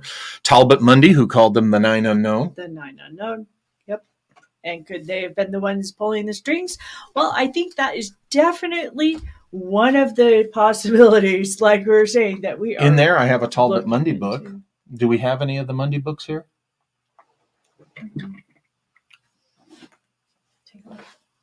Thank you. Sure thing.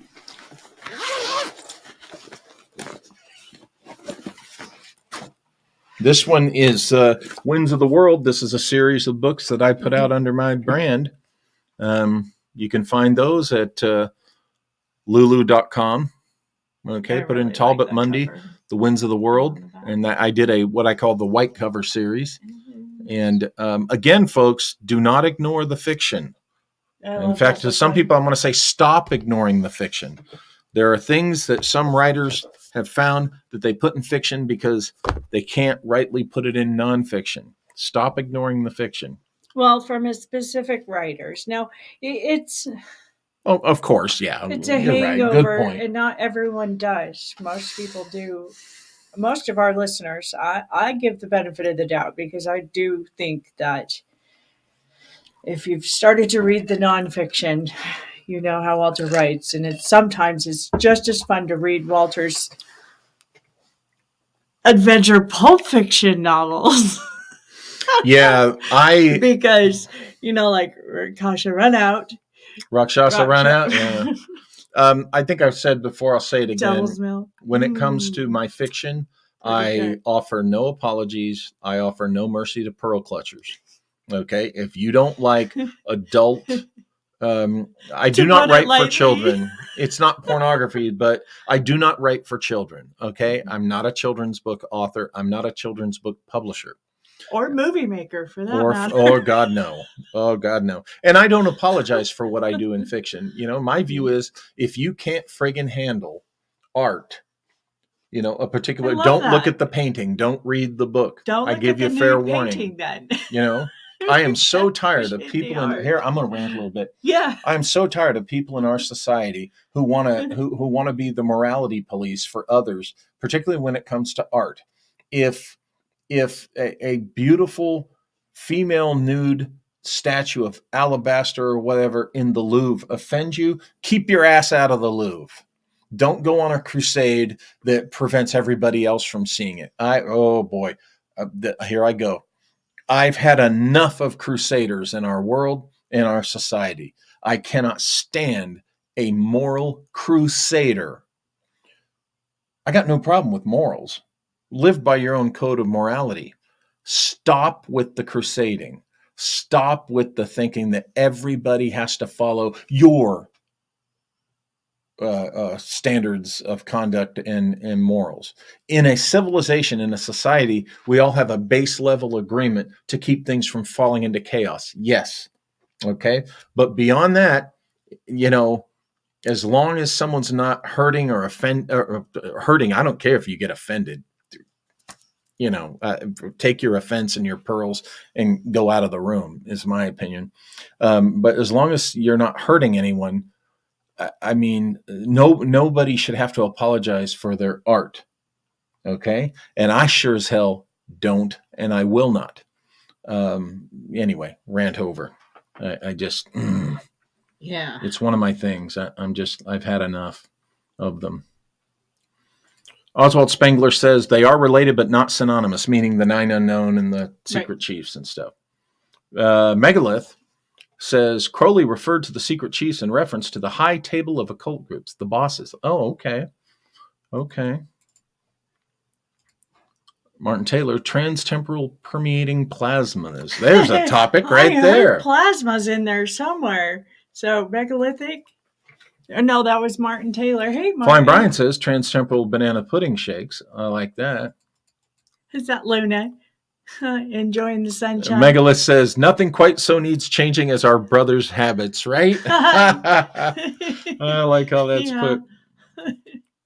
Here. Yeah. So, thank you, Black Tie. Now, some people think when I say stuff like that I must be some wanton, crazed, atheistic anarchist. Flying Brian and Giza Death Star will both tell you that's far from the truth. Okay. I make people clutch their pearls just as much when I say I believe in God, because, oh my God, all their triggers go off. Oh, he said he believes in God, so therefore he must be da, da, da, da, da. And I'm not all those. For instance, I'm a conservative guy, basically, but I'm not an effing Republican. Okay. And I sure as hell ain't a Democrat. But I am generally a conservative guy. I am right of center. Okay. I believe in God, but I have not been a member of a church since I was 12 years old, and I'm not looking to be one. But I don't go around beating people, over the head with, I'll state where I'm at. And then again, bringing it back, as a writer of fiction, as a filmmaker, I because you got to be able to make certain statements through your art, through your creativity. And when you have people telling you, oh, that offends me, or, oh, I'm clutching my pearls. Well, quit being a panty waste. Okay. My God, if a movie or a novel freaks you out that much, wow, go live in a cave, live out your life in a cave. And then the next time around, when you're reincarnated, start all over again. Maybe you won't be such a panty waste about life. That's my view. Yeah. Put everybody else around you out of your misery, please. No, that is not encouraging. Oh my gosh, people. Was Maliah witness to any weather manipulation in South Central America? Now, I am of the understanding, let me start off this way, that in 1980s, the University of Utah began geochemical engineering. Mm-hmm. And in that, they were attempting cloud making, or that which is called making big fat rain clouds. It also led into what we know today as the geoengineering, which can steer and direct hurricanes. Now, that was my involvement with understanding or seeing live when certain hurricanes were headed, in a specific direction. And, oh, look at that sucker go that way and then that way and then that way. Like, what the heck? Yeah. And having to report the weather as part of one of the sections of my newspaper, meteorology was very up there in the high level of importance to a daily reporting type thing, especially if a hurricane was on the way, which I did see a couple of times. Yeah. Now, I think that 2012 really was that high point of when they got control and we got to see live this kind of warfare where some other country is directing that hurricane devastating thing. Now, does that speculation that, maybe Katrina or others that were really devastating to our country were manipulated in some way?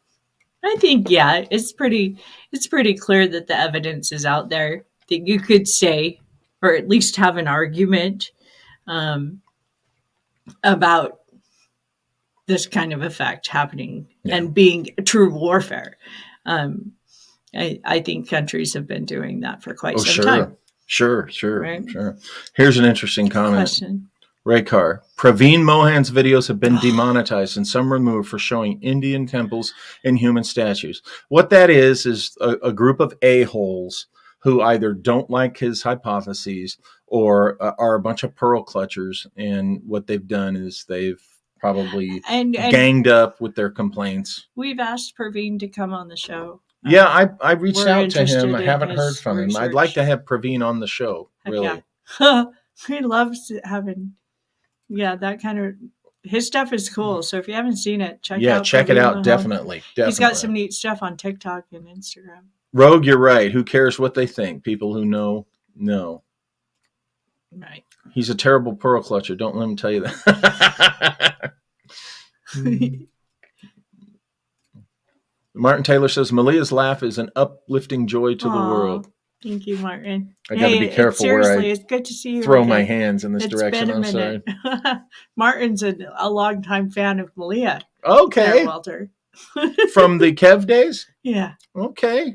Thank you for being here, Martin.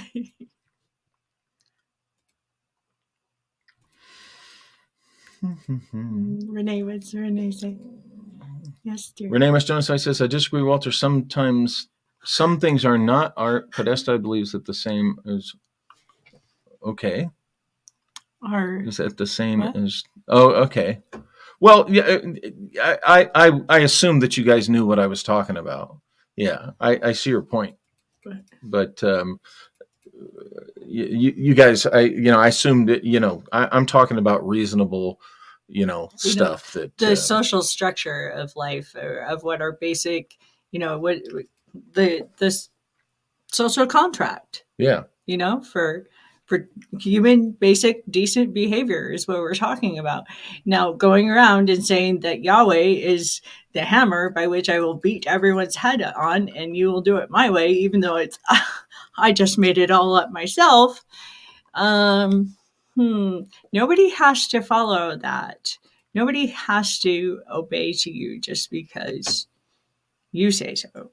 Mm-hmm. We each have our individuality, our choice to express our art in the way we choose to express it. And as Walter brought up, I have a lot of experience in artistry, in painting, oils and acrylics and things that my grandma passed on to me. So one of the things that I learned at a very young age is that there is a difference between pornography and a nude painting that is art. Yes. And it's very clear what that difference is. And you cannot be a student of art while being critical of that. Like, it's just an impossibility.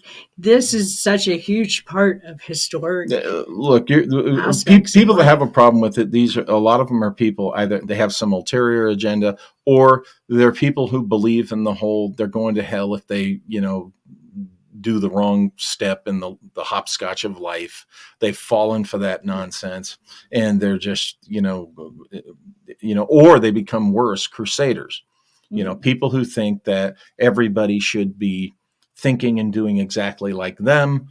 We've seen, this is one of the reasons why I don't talk about politics, is we've seen just crusaderism off the charts from both sides of the political spectrum. And I don't respect it. It disgusts me, and I don't like talking about it here because all of that stuff gets talked about everywhere else.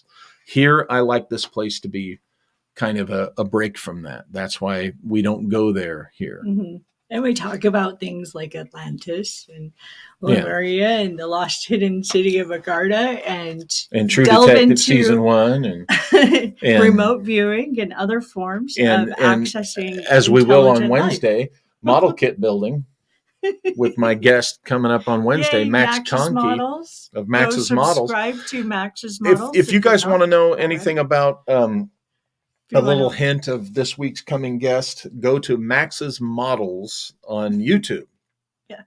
He's a regular guy. He's a commercial pilot, just became an Airbus captain pilot, and has been a commercial pilot for several years. He is a military veteran. He is a former law enforcement veteran. And he's from my generation of Super 8 filmmakers, and he's into all the same nerd culture that Maliah endures, being around me. And so he's an interesting guy. And I asked him to be on the show, and he said, yeah. So I've been following Max. It's going to be pretty fun because what I'm looking forward to is, now Max and Walter have probably been listening, or at least Walter to Max. Yeah, for a year and a half. For a couple of years, maybe. Yeah. And the two of them have a personality that's, it's not exactly the same, definitely not, but similar. And they kind of, their voices, sometimes when he has Max on, what I'm trying to say is I can't tell the difference in voices if it's Max talking, particularly in what that's Walter saying, particularly with what he's talking about. Brian, I'm glad you're here tonight because you're going to like Wednesday's show with Max. Yeah, so right? Either if you're at the office or work in the time? afternoon. Well, it's an afternoon one. It's going to be 3 p.m. Pacific time. All right. Because he lives in Florida, so for him it's going to be 6. So yeah. Yes. Anyway, so so I am. Oh, by the way, folks, at Maliah's urging, I'm also working on a couple of pulp novels at the same time. One of them is the novel based upon my career. Ooh, I'm finally writing my spy novel. And I'm working on, some other stuff. And the film. I'm also progressing with the film this year. So you will start seeing photos posted. We can at least see at the community tab that here. The film is horror, pulp horror. Oh, Kaleidoscope Grimoire? Yeah. Oh, it's very much esoteric, alchemical horror all the way. It's inspired by and really adapts portions of the Tibetan Book of the Dead, or the Tibetan Book of the Great Liberation, and the Egyptian Book of the Dead, also known as the Egyptian Book of Coming Forth by Day. And it very much has underworld and Land of the Dead. Hecate makes an appearance in the film. And,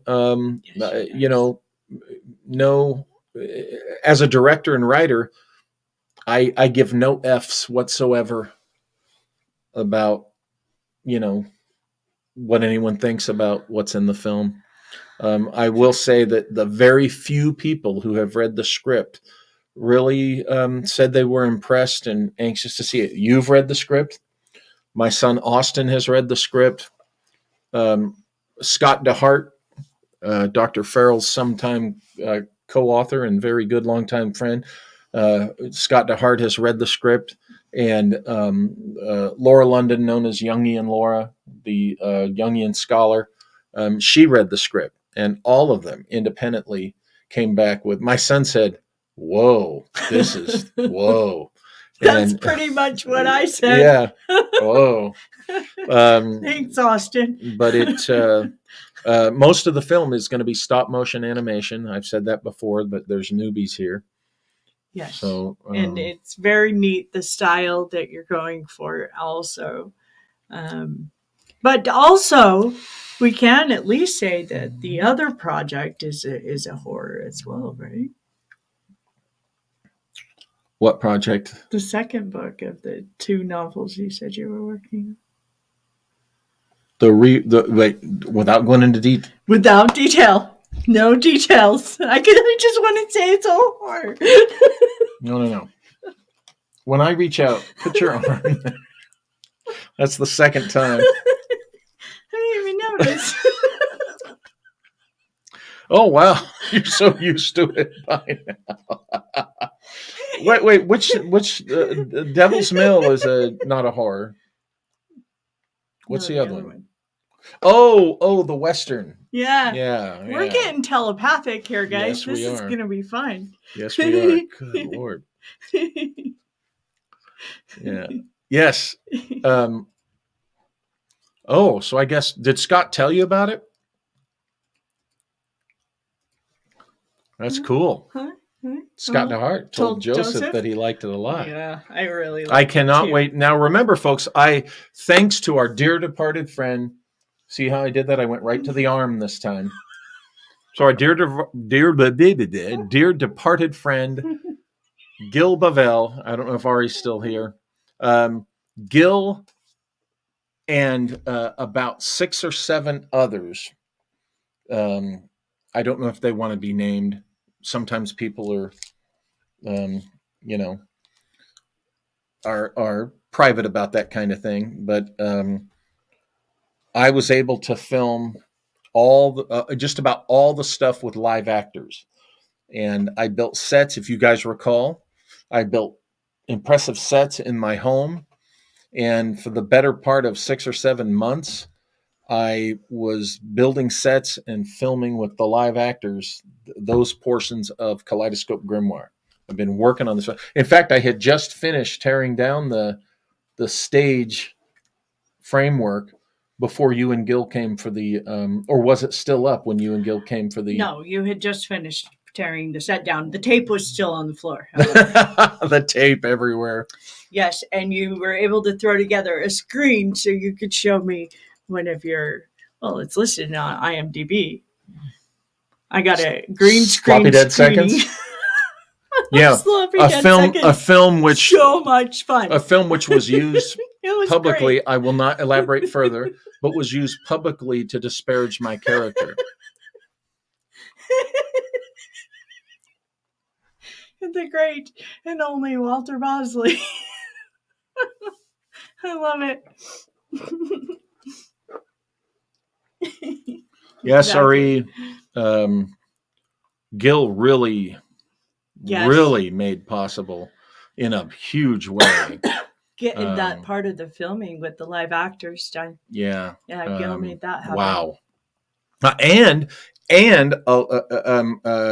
I have stuff that I still haven't filmed yet. I have certain miniature things. I have the animation dolls that, thanks to Gil and 6 or 7 others, I was able to have, and you guys just haven't seen them yet. Maliah has seen them. They're very cool. Oh my goodness! So I'm really anxious to. This is going to be a fun one, guys. Like when we get into the rest of Kaleidoscope Grimoire.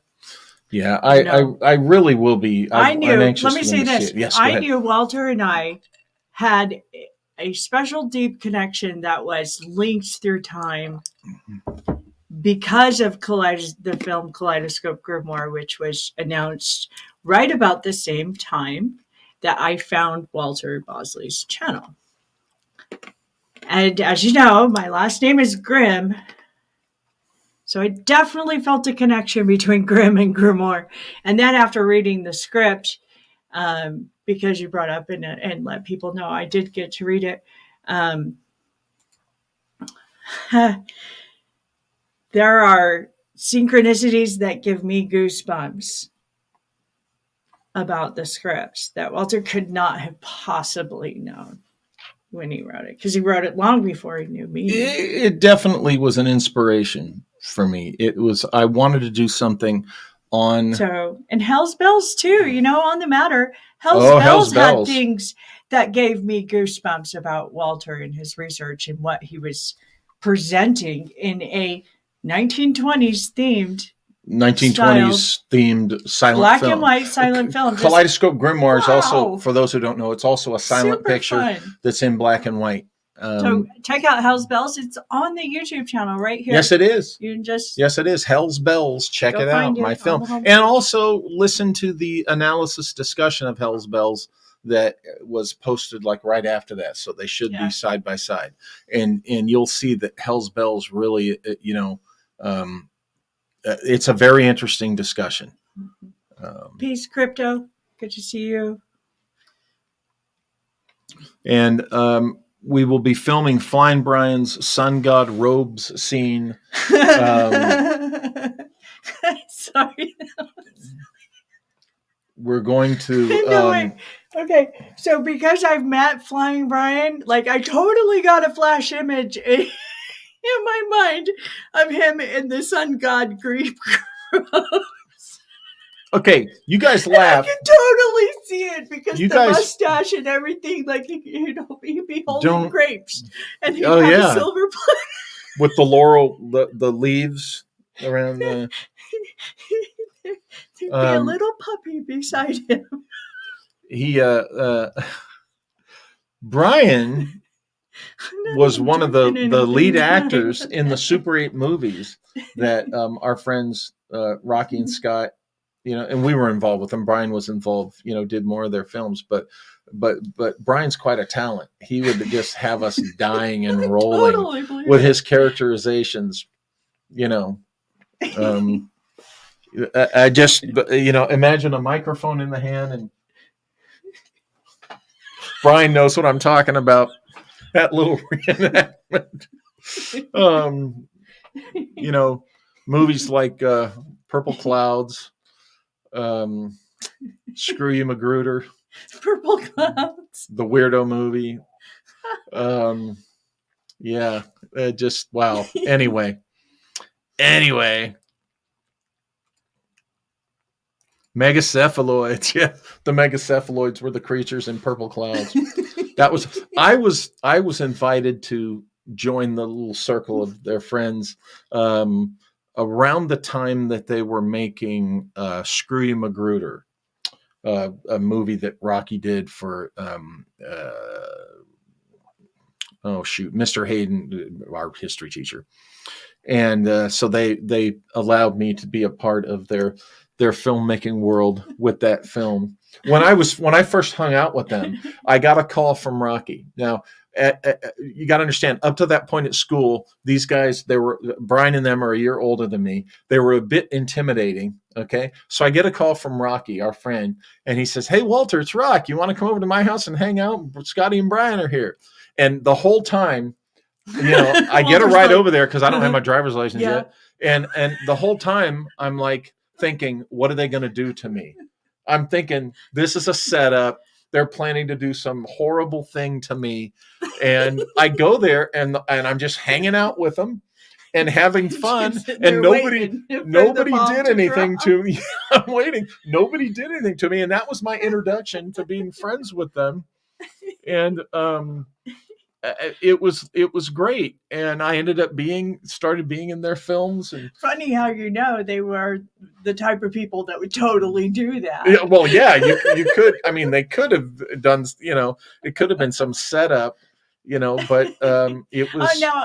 This is the Scott I got to meet too, right? No, different Scott. You haven't met this Scott. It's Scott Eilers. Okay. He's an Emmy award-winning TV and film editor. He lives in Texas right now, Austin, Texas. And He's I did tell you about him. He's a jazz trombonist. Yeah. So We have that in common. yes, Maliah is a trombonist. The trombone is sitting in my closet right now. Before the jokes come out, I've heard them all.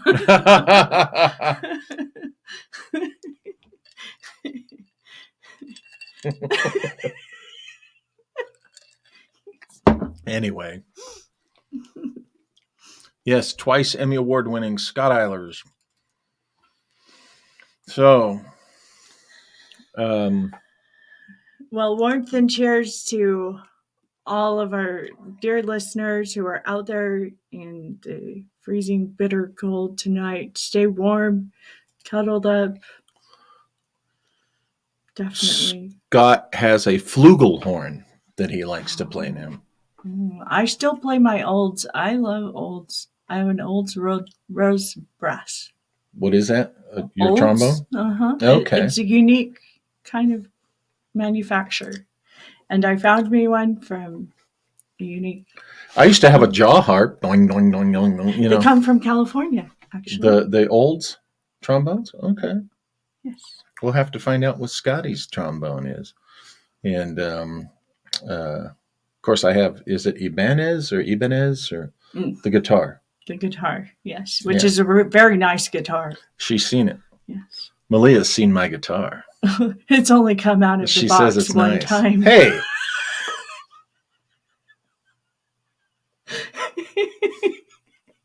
You're ruining the metaphor. Okay. Well, okay.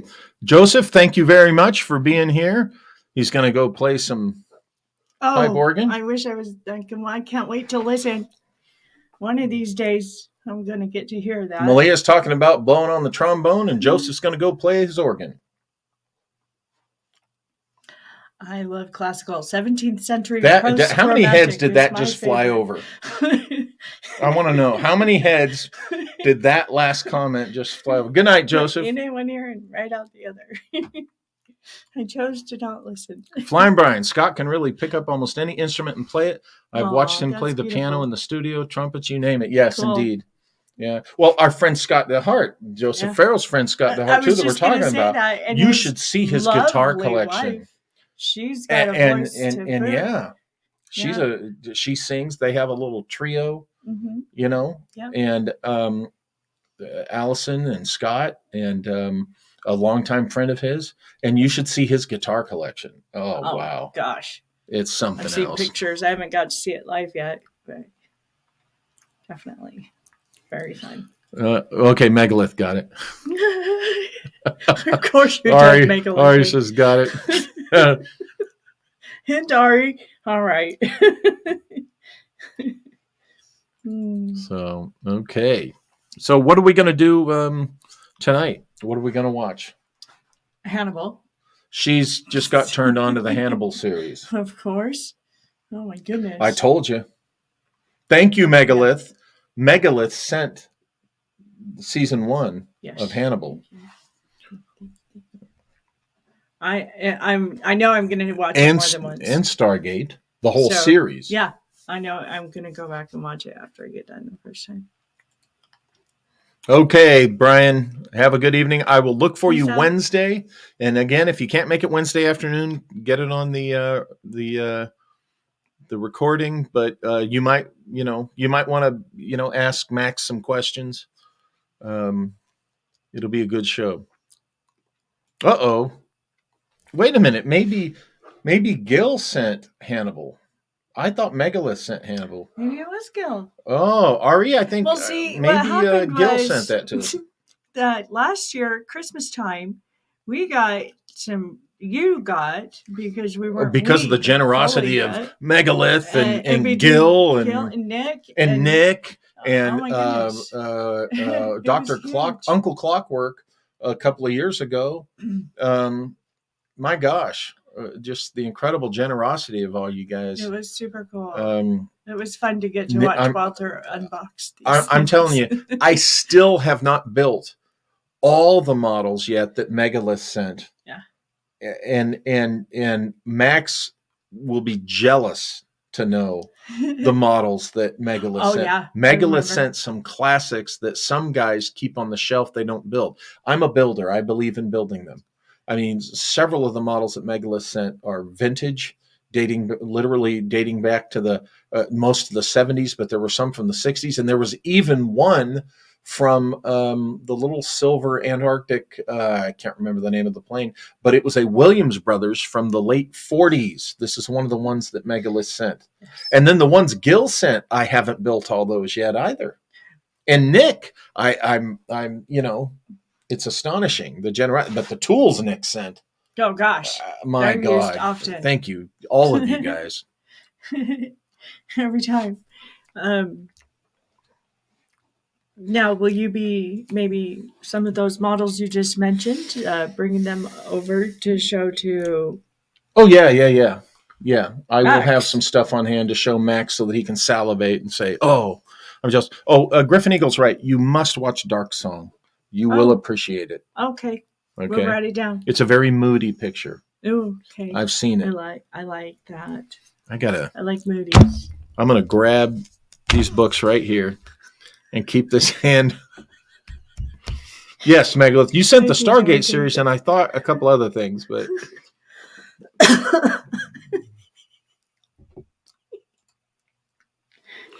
I got the joke.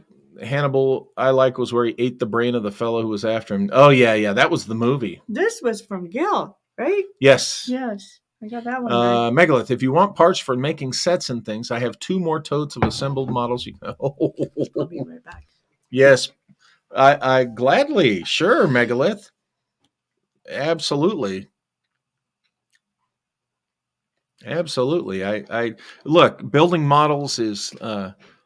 You guys have heard me talk about it. It's really relaxing. It's a lot of fun. It's nostalgic, also. But what I like to do is, well, one thing I liked about, and we'll be talking more about this on Wednesday with Max. But one thing I appreciate about the multiple boxes that Megalith sent and that Gil sent and Nick N and Uncle Clockwork and what have you, is that I actually, these are just boxes of models, and I like opening a model that I might not otherwise have got myself. And it's like, okay, here's this model, build it. And I end up I really like every single one of them. Okay. Like, for instance, I don't usually build tanks and armor, but I've had a blast building the Grant tank or the Lee tank, the one that Megalith sent me. That's the same tank from the movie Sahara. I've really enjoyed building that, and I'm not finished with it yet. There's still some detailing I got to do, but also the little Panzer wagon that Megalith sent. I turned that into a post World War II, captured by the Allies and used in a secret Antarctic expedition thing. So I painted it in 1950s Air Force colors and stuff. I had a lot of fun with it. And I also like to build replicas of cars that members of my family drove. Like, I have a replica of my dad's pickup, his 65 Chevy pickup. And I painted it. I had photos of it, a couple of photos. I was able to match the color. And out of balsa wood, I've scratch built his custom camper shell that was on that truck. And that is one thing I particularly like doing, is building replicas of family cars. Right now, I'm in the process of wanting to build my sister's 67 Malibu Classic Chevy. And I'm going to, from the photos and memory, I'm going to match the color and the interior, everything. And that's just one of the things I like to do with the model building. Oops. You okay? Yeah. Gonna have to do that. Megalith says, I have to throw them out. I need to downsize myself. Well, send it on. Send it on. Well, you still want to do that kit bash on the spaceship snubbling. Oh, you Starship. know what? I feel so bad. I gotta get You gotta in get a touch hold with of him. Rick. Yes. We got to meet up with him. I'll tell you guys more about the Starship Schneblin. In fact, I'll probably have him on to talk about it. That would be so Flying much Brian fun. should remember Rick Schneblin from the Filmmaking Club and the Starship Schneblin that I've talked about. This thing was like 12 feet long or whatever. It's amazing. I'll have Rick on to talk about that. And I'm going to do a kit bash with one of the kits that Megalith sent of the U.S. Coast Guard Eagle. I'm going to bash that, convert that into one of the paddle wheel steamships from World of Warcraft. I'm gonna do that with model pieces and balsa wood and things like that. No worries, Megalith. Whenever is good for you. And yeah, kit bashing is. I think I will, Max. I think I do need to give them a tour of my models. It's been a while, and I was going to mention that after we got off was, hey, why don't we do this? So, well, we've been on for 2 hours and 15 minutes. Oh, they got an extra warm and cozy one because it's so cold out. Yeah, and I've grabbed you twice unexpectedly, so. It's okay. I forgive you. It's Friday. It's part of the world. We got no pearl clutching here. Good yes, night. kit bashing. That's right. Yeah. So Max hasn't seen any of the models, so it sounds like I need to, do that. Yes. So there we go. Well, okay, folks, I think we've been on long enough. What do you think? Oh yeah, it's a happy Friday night. Let's get to. Did you like the show? Was this the show that you wanted to do? Yeah, in general, to open up the topic, I think we're going to do more. I definitely think we should go into more of Walter's Secret Missions things. Let me mention really quickly the book that, I'm glad you brought that up because I didn't really get into this. Mm-hmm. The Hidden Legacy of Old California. Now, I know we have a few native Spanish speakers in our audience. And they will be glad to know, which you can share with your friends and family, that I am working on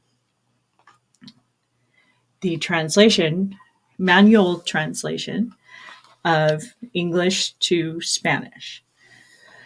And the reason why I picked of all of Walter's books, not the reason why, but one of the many reasons, as Libras often do, we pile things by rocks,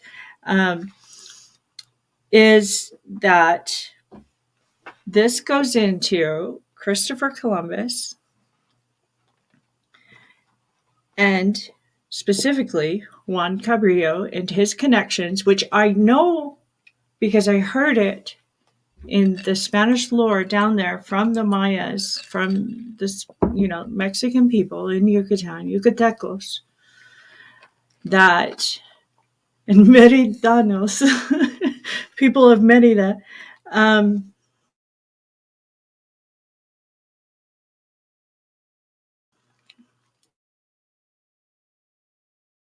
but no, it was interesting. It's not necessarily